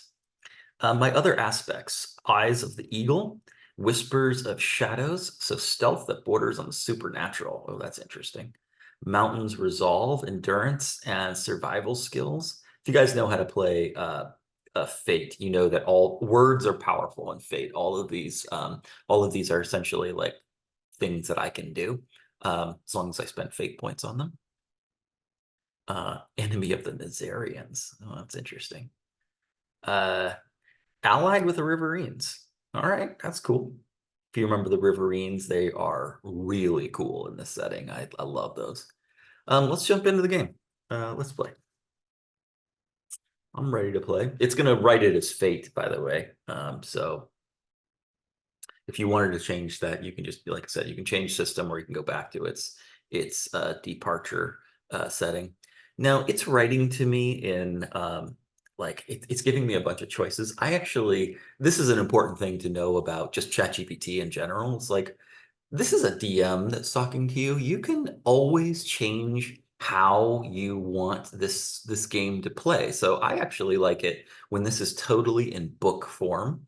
And so I'm going to actually make it in book form. I'm going to say, and this is, these are something you can say to yours as well, which is always speak in your persona. This persona is a fantasy adventure. Always speak in your persona. Never speak in lists, and never make choices for me. Now this is default, but sometimes, like I said, you're dealing with an artificial intelligence here, and so it tries different things. I'm just telling it this is how I want the game to be played for me, uh, and so it will. You just need to tell it once, and it's like, all right. And so now you'll see that the format's going to be really different. The language is going to be different. It's going to write it as if this is a fantasy book. If you with a nod acknowledging the dangers that lurk within the past and the value of knowledge that might be shared, but around a communal fire, pilot decides their journey is one of stealth and secrecy. All right, so let's figure out where, I didn't read through this whole thing. Where am I? Let's just ask, where am I? It's pre-dawn. We're at the towering peaks of the Panjir Mountains. You find yourself stepping beyond the Riverines camp. We're actually at the pass. Eagle's Watch, the first of the 3 Sentinel towers. This is called 3-Tower Pass, and there's 3 towers that go along the way. Let's first off show me what I see. So whenever you say show me anything, it will draw a picture of it. It's amazing. There's a good thing you can use this for your own games, by the way. Let's say, you build your own world that you're playing, you got a D&D game in. So as you're playing it, you can be creating images as your players are, playing. So let's say there was an artist who's just sitting there listening to your game. They could be typing up all of the things that they see and feeding it to your players as you're playing the game, which is super wild. A full-on visual game as you're playing it. So this is what I see. We can see that we're at the beginning of the pass. You can see there's 2 towers that we are heading down, and there's 3 that goes through the whole pass. Yeah, that's awesome. I'm gonna save that image. Let's look around. I want to see, show me the Riverines that are with me. So I'm in a Riverine camp, so let's look around this camp.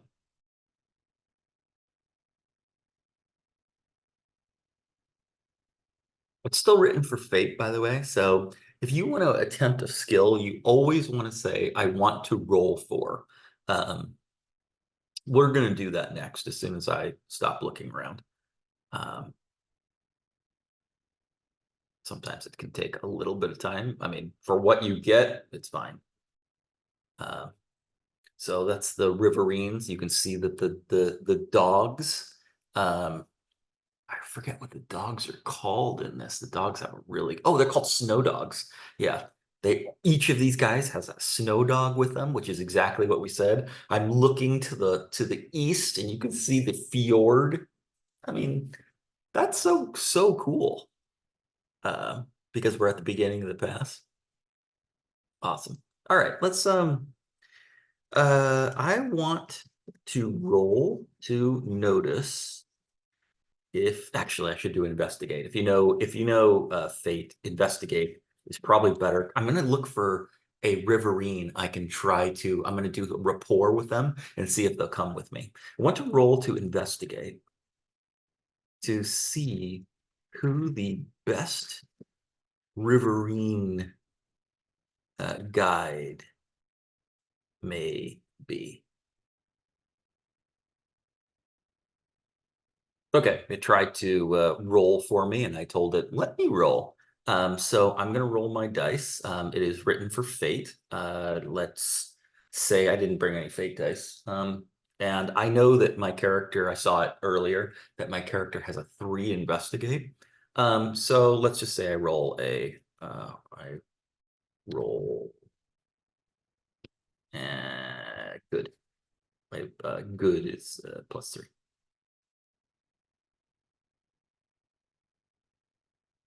So it says, hey, you rolled with +3 plus your investigate roll.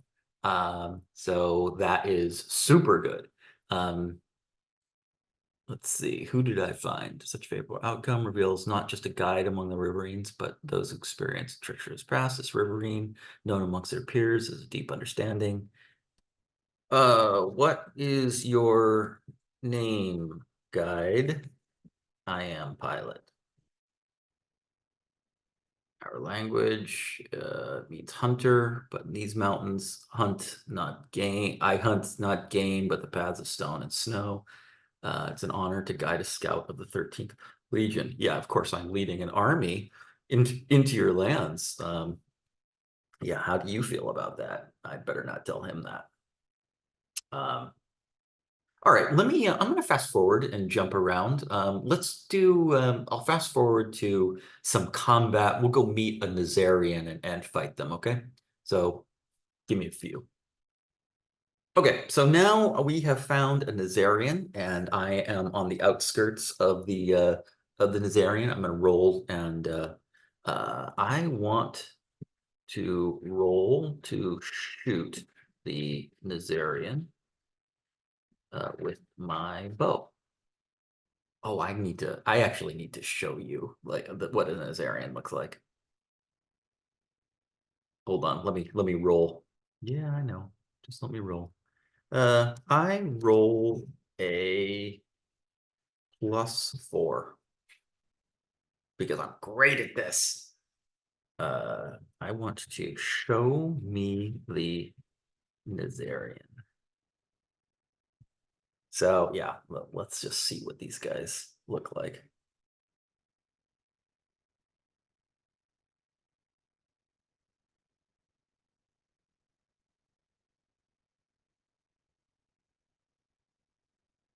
Anyway, like any sort of game style or gameplay that you like, if you want to just do role playing and you want to search around and see things and look around, that's the way I do it.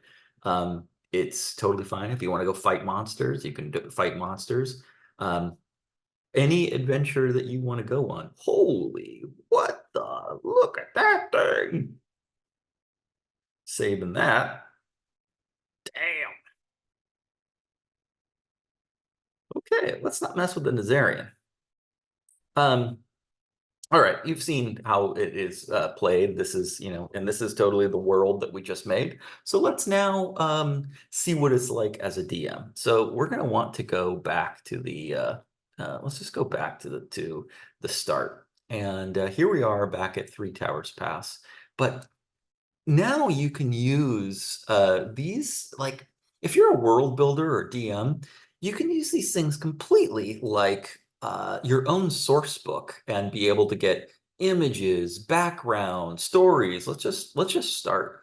You need to load the story first. So you see that it's starting the action. It's grabbing the whole compiled story of what we just built. Here we are in Three Towers Pass.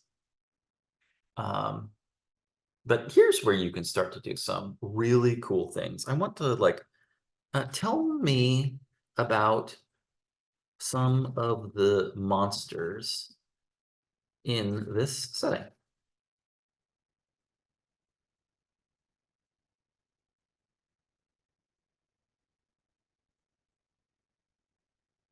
The Nazarian, the Marmals, the giant eagles.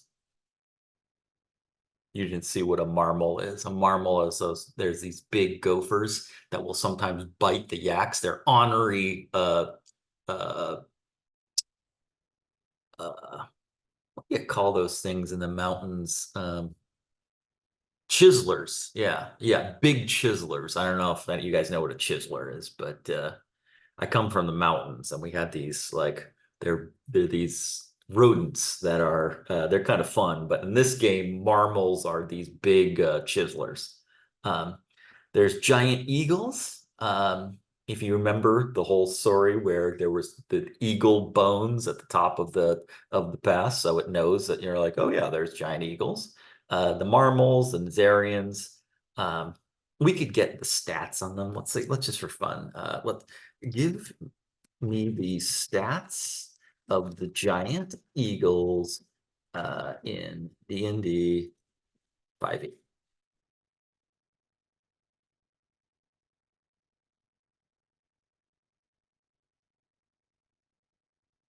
Neutral, good. I beg to differ.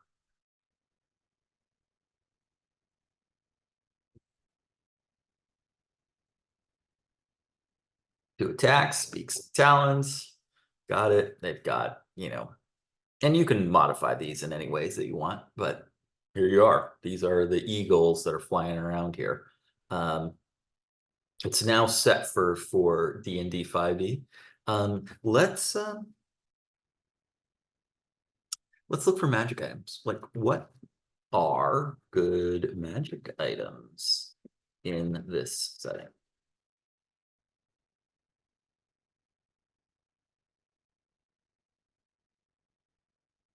Cloak of the White Raven. Shimmering cloak made of feathers of the White Raven. Imbued with the icy, the essence of the icy paths that crisscross the Three Towers Pass. Once per day, the wearer can envelope themselves in a gust of chilling wind, granting the ability to fly. Oh, that's neat. The Wanderer's Compass. The Gargoyle's Eye Gemstone. See through illusions. Once per long rest, the bearer can use the gem to cast Stone Skin on themselves without expending a spell slot. Cool. Boots of the Mountain Runner. Amulet of Marwyn's Grace. Neat. The Ring of the Red Knight. That's awesome. All right, let's kind of show you like I said, if you see my other videos, I make recipes from here. You can do songs, you can do riddles. Let's come up with a riddle, like a riddle for the Nazarian. I want a riddle that leads to the Nazarian.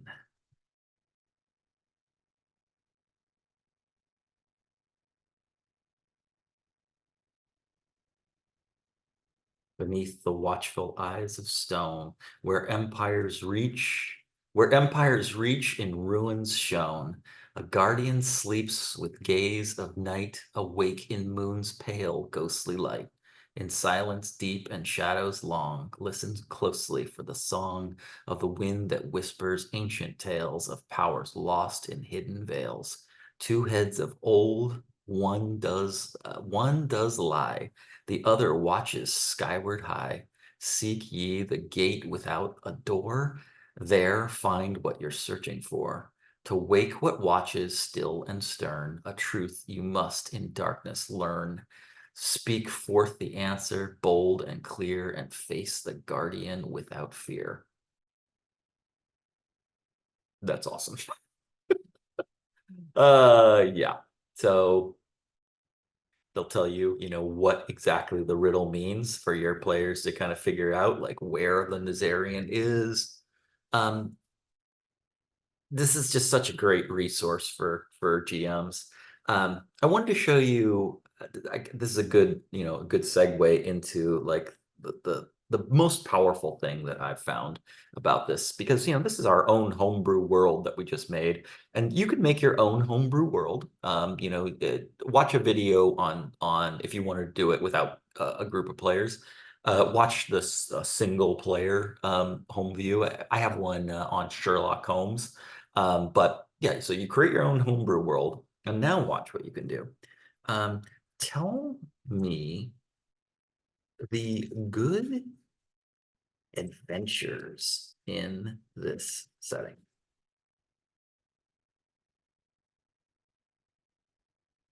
Remnants of the once majestic Kaliman Empire. The quest for the mountain runners. Of course, this is the one that I made. So if you remember our story seed, mine was about finding the horses, the shadows of the Nazarian gargoyles. Dark secrets stir once more. A scholar from Kalima seeks to uncover the truth of their ancient pact and the powers they guard. The eerie cabin secret. I'm sure everyone's interested in that. The Wanderer. The Icefall's heart beneath the towering icefall. So that's a mountain in the Pangiers. There's a relic.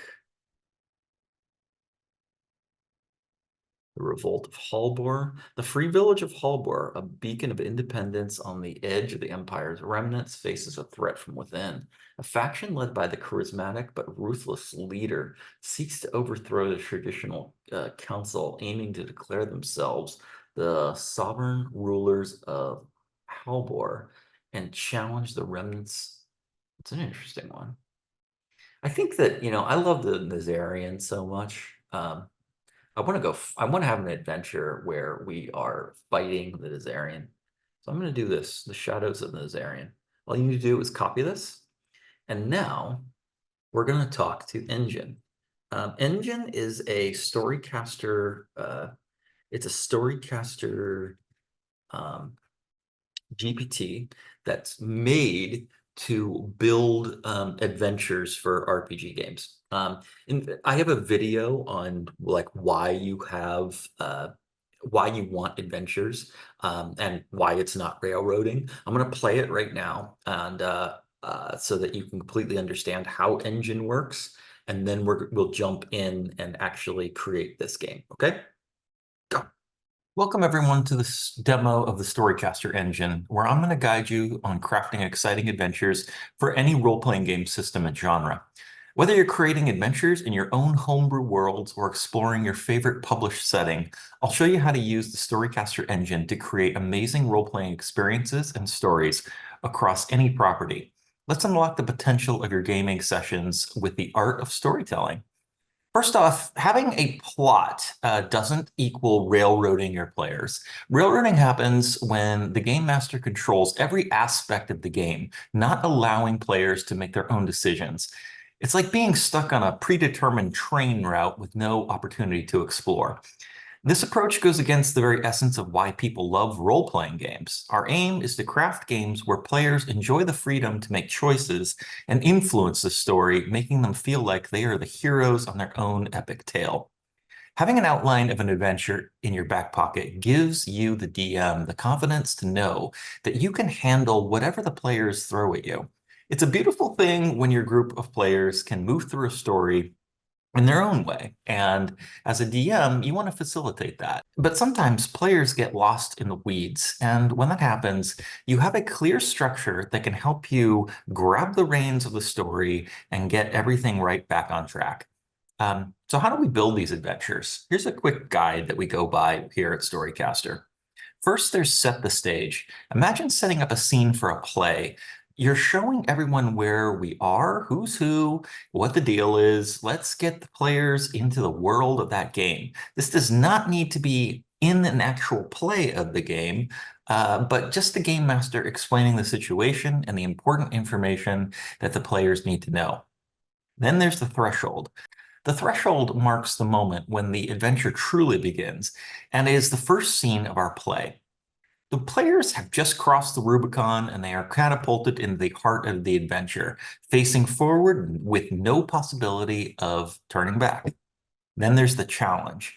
Here, players face problems or obstacles. It's like the hurdles in a race that make things interesting. This is the part of the adventure where the players realize that completing this task is not going to be easy, and if it was, it wouldn't be really an adventure. The next part of our story is called the complication.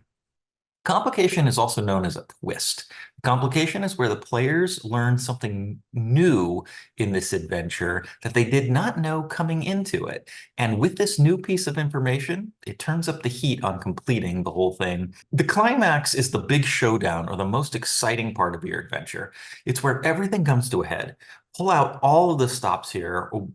Whatever you imagine is the coolest scene in your head, use it here because this is the whole reason the players came along on this adventure in the first place. Finally, we have the resolution. The resolution is where the story concludes, neatly tying up any loose ends and wrapping up the narrative. It acts as a bridge that returns the players back to their normal lives, drinking at the bar. In this phase, players typically receive rewards for their efforts, although sometimes the greatest award is simply getting out of the adventure alive. This stage offers players a clear view of the consequences of their actions, providing a sense of closure and completion to their journey. All right, enough talking about these great stories. Let's make one of our own. Okay, now that you've seen that, here we are. We're back at the Shadows of Nazarian. That's a story we want to write. So I am going to paste that into the engine, and I'm going to teach the engine how to tell stories, just like you saw in the video. It's going to learn how to set the stage, create the threshold, the challenge, the complication, the climax, and the resolution. So let's do that. So right now, what it's going to do is it's going to it's teaching itself those 6 stages, but we're going to do something called a one page. So when directors are looking through scripts, they don't get the whole damn script. I mean, these things are huge. They get something that's called a one page. A one page is a summary of what is this story about? Who are the characters? What are the places? It's a one page that they can just look at and say, okay, I know what this story is about. I've taught oh, I didn't really teach anything and understood what a one page is. And so right now it's telling a complete story. We're not going to use this story. It needed to tell this story so it understood how to do the structure that I wanted in. It's on the resolution, but right now I want to take that and I want to turn all of the content of Shadows of Nazarian into a one page. And so here we are. Adventure title, Shadows of a One Page, the adventure synopsis. Now we're going to create all of this stuff, but it's really starting to know what is the story is going to entail. And I'll show you how we're going to do this. So we're going to set the stage. So this is all the information that your players are going to need to get an understanding of, oh, it's still writing in D&D. That's interesting. All right, just type set the stage. Yeah, these adventures can be written in any game as well, by the way. So if you could say, your party is high level, and you want it for D&D 5e, it'll write it in that way. I keep it all generic because, I never know who's going to play a Storycaster game. Now, if you wanted to, if you want a really detailed, outline of this game, you could copy this. This is the set the stage portion. This is all the stuff that that the players need to know about the setting that this story takes place. It's going to be compiled in the adventure at the end, so I'm not going to copy any of this. I'm just going to I know what this is. But we're going to jump into the threshold. Threshold is that first scene where we are starting our adventure. This is the first play. It's going to give us 4 options of what it thinks would be a good starting for the story. But there's also a 5th option, which is what we think. The nice thing is let's say, you like Threshold 2, the Guardian's trial. You can also manipulate this and add details, take away from details. Let's see what it's coming up with. The Forgotten Pathway. The ruins at the base of the Panjir Mountains. This is where this scene starts, where the remnants of an ancient road. Neat. It's overgrown and very visible, so it's all about a search. The obstacles. There are natural barriers, maybe even the occasional magical trap. I don't think I think the natural barriers might be enough. Deciphering ancient symbols. The Guardian's Trail, this is another thing. Before the ruins of Eagle's Watch, there's a massive stone guardian that blocks the path. That's just, it's gonna throw you directly in front of a sentinel of a Nazarian, like a guard for them. That's interesting. The Bridge of Echoes, a spectral bridge.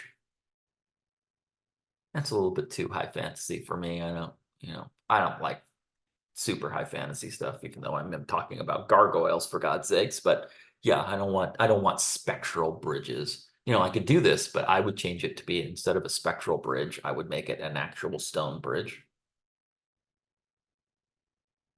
The Archive of Whispers.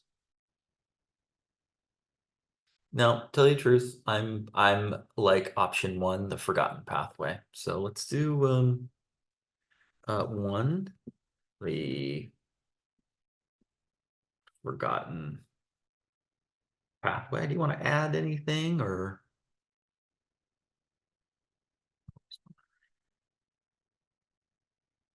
No, I think it's good the way it is. Forgotten. So this is our first scene, the Forgotten Pathway. The initial steps of our adventure take them to the base of the Pangaea Mountains. Details marked by time-worn stones. We're looking for a path that can lead us as the adventures progress. Again, I'm going to compile this all in the end. You do not need to copy this stuff. Sometimes I do, because I like a really in-depth part. I mean, because it's talking about what makes this scene fun. Unraveling the mystery of the Forgotten Pathway is both a test of mind and spirit. The adventurers must decipher ancient symbols that guide their way. So if you've ever watched like a treasure hunt, and there are symbols, you could play with that. That's what it's saying, that's a fun thing. I totally agree. I think that's great. So let's go to the challenge. We've now found the stone pathway. It's going to do something different in the challenge. I'll show you what it's going to do for this. It's going to say the logical step from the threshold scene. You see that? It knows that we took the stone path, and so it says, all right, the next logical step would be, so its first one is the Labyrinth of Echoes. Beneath the ruins at the pathway's end, carved in the mountain's heart, there is a maze of stones. The air is thick with magic, distorting sounds and creating ghostly echoes that mislead the intruders. So I think that that's like a natural rock slide that has created a pathway through. I may choose that. Sentinel at the depths. Uncovering the ancients, the subterranean the antechamber leads to hidden depths where the Veil of Forgotten Whispers. That sounds a bit too. Yeah, that sounds a bit too flowery for me. Forgotten Whispers. A psychic barrier. No. Don't want psychic barrier. I'm hunting a monster. Logical step from the threshold, having navigated the Bridge of Elements. So this is interesting. There is oh, that could be interesting. A bridge of ice that they must cross. Neat. And they're really, okay, I'm down with this. I'm gonna make this a bridge of ice. So challenge, I want option 4. Bridge of ice. I want the players to cross a chasm, but there is only a bridge of ice that they must cross, and it looks dangerous because it's an adventure. So this is what I meant, is that I like that idea. I just didn't want it to be of many elements. So I'm like, what is a bridge of fire? I want the treacherous crossing, and that's an awesome next step in the challenge. How are you going to cross this treacherous crossing? I'm going to totally use that in this game. That's going to be a fun one. Slick ice. You should environmental hazard. What do you think? Oh yeah, the winds blow through there. That's awesome. Yeah, so it's just crossing an ice bridge. All right, let's go to the complication. The complication is something the players learn that they didn't know before they jumped into this game. Complication. The awakening of the ice wraiths. Oh, they cross the bridge of ice. Oh, that's cool. On the other side, there's like these ice birds that fly out. Neat. I may go with that. I really like this idea of these ice birds, like birds that land on you and and you kind of freeze. So they're like purely white. Um, or maybe even something like bats.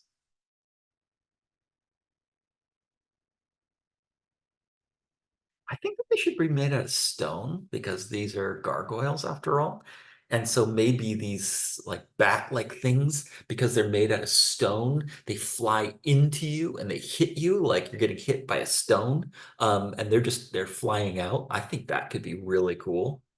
I'm gonna do that. Now, let me read the rest of the options before I jump ahead. Oh, it only gave me that one option. So if that happens, say I need 4 options. Sometimes it also, just like I did, it gets ahead of itself and it's like, this is awesome, and it doesn't give you the choices. So on setting foot on the bridge, the bridge starts to melt. That's just mean. I'm totally using that stone bat one, and if it doesn't give us that as an option, I mean, just recreated all these, or made new ones. I'm gonna write the 5th option in and do that. So unless the option 4, the betrayal. Nope. We're gonna do 5. Our own option. The hanging stones.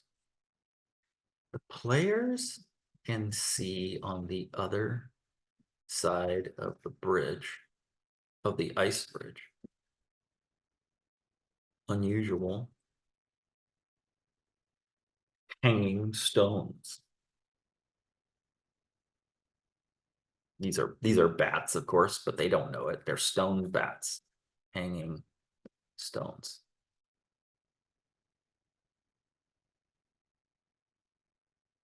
When the party crosses the bridge, they awake the stone bats that fly into the players, hitting them like being hit by a stone, and maybe, blowing them off and back into the chasm, because they can see, this ice bridge. They're going to cross that, but then the other side, they're going to startle these stone bats that fly out of this. Oh, we'll make a cave. Yeah, the entrance. We're totally going to do that. Oh yeah. In fact, let's just say it. They wake up being hit by the stone bats. The bats guard the stone cavern that is the entrance to the Nazarian lair. Love it. Oh, that's gonna be good. So now we have like they found this icy path. They come to a chasm. They can see across the chasm that there is a a cave, probably ruins of one of the towers. And but they can see on like across the chasm, they can see that there are stones like I have no idea why, that are hanging like, Christmas lights or something. And then there's this ice bridge. They cross across the ice bridge. It's windy. They have a hard time doing it. But as soon as they get to the other side, they startle the ice bats who fly out and start pegging the players. So it might knock them back into the chasm, but they got to figure out what to do because they're getting hit by stones flying into them. Super cool. Love it. All right, let's go to the climax. You can see like how these turned into this is a simple adventure. I want to fight the Nazarian now, of course, the confrontation with the Nazarian.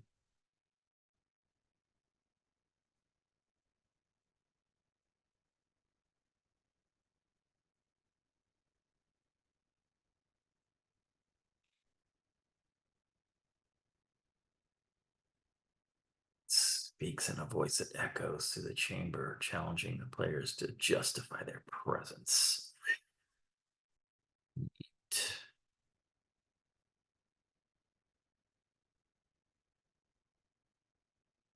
It's giving me only one option. I need all four options. I need four options.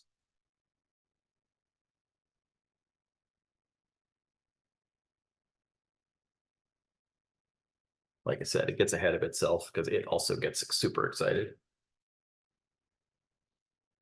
Option one, the ritual of sealing. Oh, they're gonna like close the cavern and lock the gargoyle in. That's an interesting one. Oh, they're gonna try to actually lock it in permanently with a seal. That's neat. That means that you have to know the seal before they go. The Guardian's bargain upon confrontation. Nazarian offers a bargain. It will share part of the pack's secrets in exchange. Ooh, I like the bargain.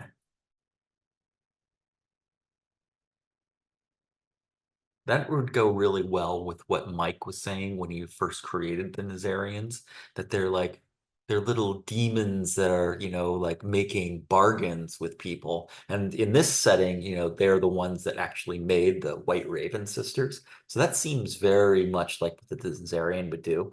I see the Nazarian as kind of like cowardly and they'll hide among the stones. So they're because they look like stone.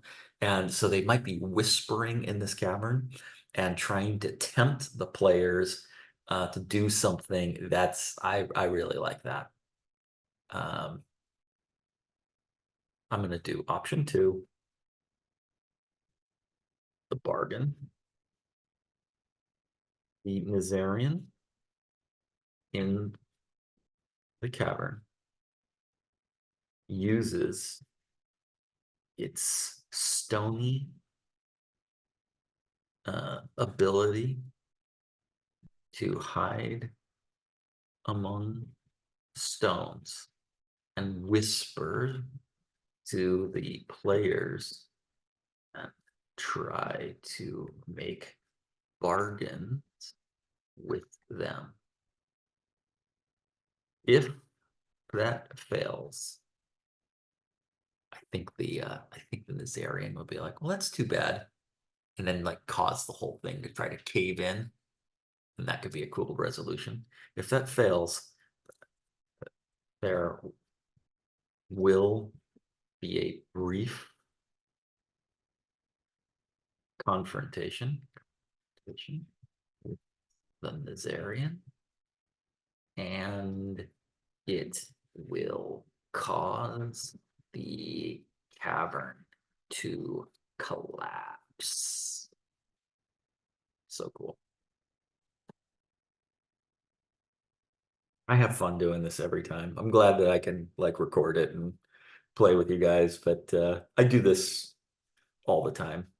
If you're a DM, you totally understand, like creating just a bunch of fun adventures it's just kind of fun to have that in your back pocket. It is for me.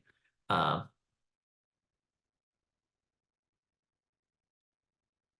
There's nothing worse than a bad role-playing game. I don't know if you guys know that, but like when you sit in a bad role-playing game, it's worse than doing nothing. Like I would rather do nothing than be in a bad role-playing game. And so I wanted Storycaster to be like, look, if people are going to spend, the 4 hours that it takes to be together and you're going to be, in a room together, then it better be a damn good time. So that means your game needs to be good. Anyway, that's how I feel about it. I love that solution. I think that, it's pretty obvious that the collapsing cavern is going to be the best part of this. I told it that I needed those 4 options. So it's going to give us those 4 options, but I really, I already know that I want the collapsing tower. So I'm going to choose option 5. Option 5, escape the collapsing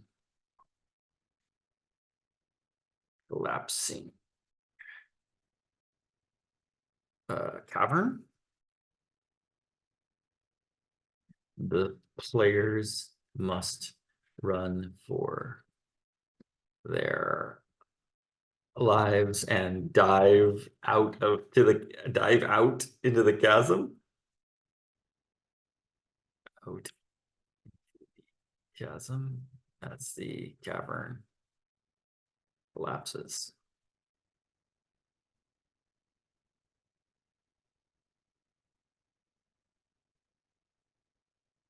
Oops.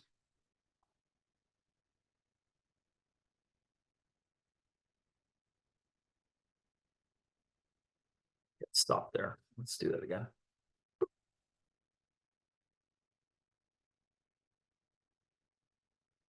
All right, so that's our whole adventure. We just did the set the stage, the threshold, find the icy trail up, the challenge, the bridge across the chasm, and we can see that there's a cave. The complication that the stone bats are like, those aren't hanging rocks, they're actually bats. They pelt us, we get blown back into the cavern, we go forward.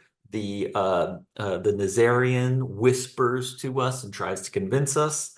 If we fight the Nazarian, they'll fight, but it will, this thing is rock. Maybe it'll blend in the rock, and then the cavern starts to collapse. You need to run and get out with your life. Pretty simple, straightforward adventure. That's I think that would be completely fine and fun to play. Let's compile this thing. So all you need to do, and now again, you could compile this you could say, I want to make this for D&D 5e, or I want to make it for Fate, or whatever system you want to play, you can do that. I'm just going to compile because I am going to make this for a system agnostic setting, and I'll turn this into an adventure. So you just type compile. It's going to take all of what we just said and build it. Let's see, it wants to know which version it likes. I don't know. They look the same to me. Oh, let's do this. I want this one. So you can see, so as a DM, this has everything that you pretty much need besides the stats, which we can build. But I'll show you some fun things you can do with this. If you play on Roll20 or Owlbear or something like that, you have a virtual test, you have a virtual uh, uh, what is that, tabletop? Yeah. Then you can end up creating all the images that you need for this too. You can make the maps, you can make the tokens, and you can make kind of like the storyboard images. I'll show you how to do that. So this is our whole game. This is the thing that you'd want to copy and bring over. But let's I need images for each scene, including set the stage.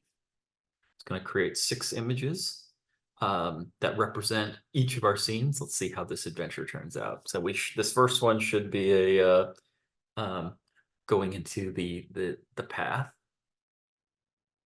Actually, that's the threshold. The first one should be hey, look into the mountains. There is there's a gargoyle up there. Yep. So we start in the town. People are talking about in the mountains. There's a thing. This one should be about a path. It's just so cool to be able to like create on the fly and then actually see it. That's what I love about this. Look at that. There is the hidden path. This next one will be about an icy bridge around a chasm. That's beautiful. I love that image too.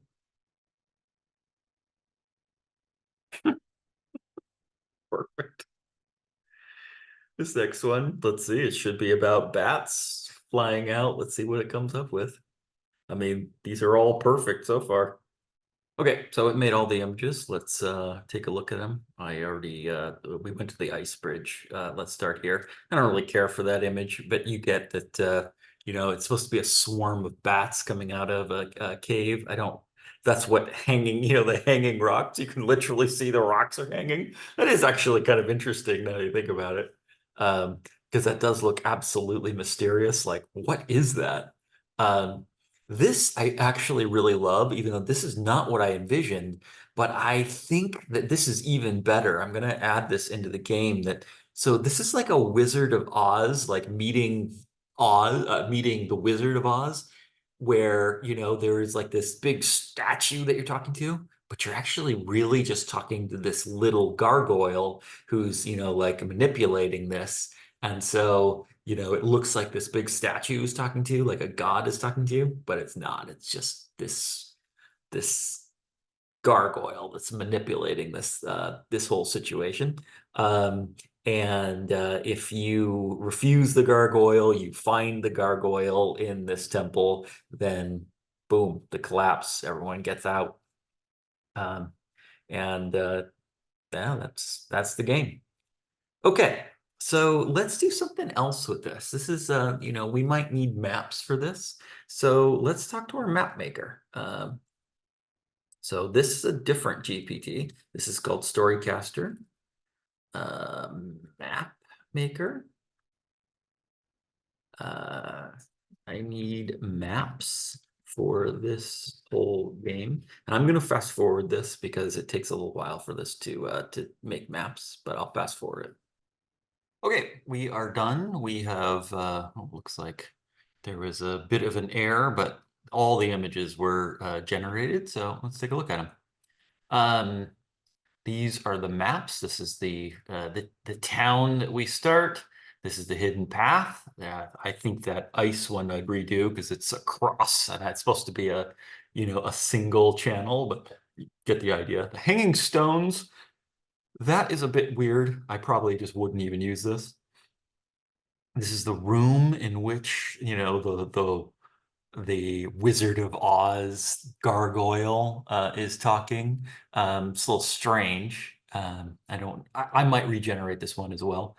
And this is the collapse tower, the run through the collapsing cavern, I should say. And that's it. Even though there's an error, let's just get out of there.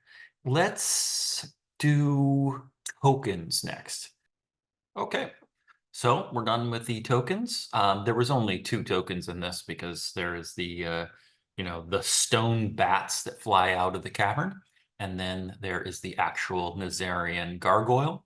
But yeah, this is pretty much it. That's everything you need to know or need to have. You've got the images, you've got the maps, you've got the tokens, you've got the story, and you can run an adventure built in your own setting.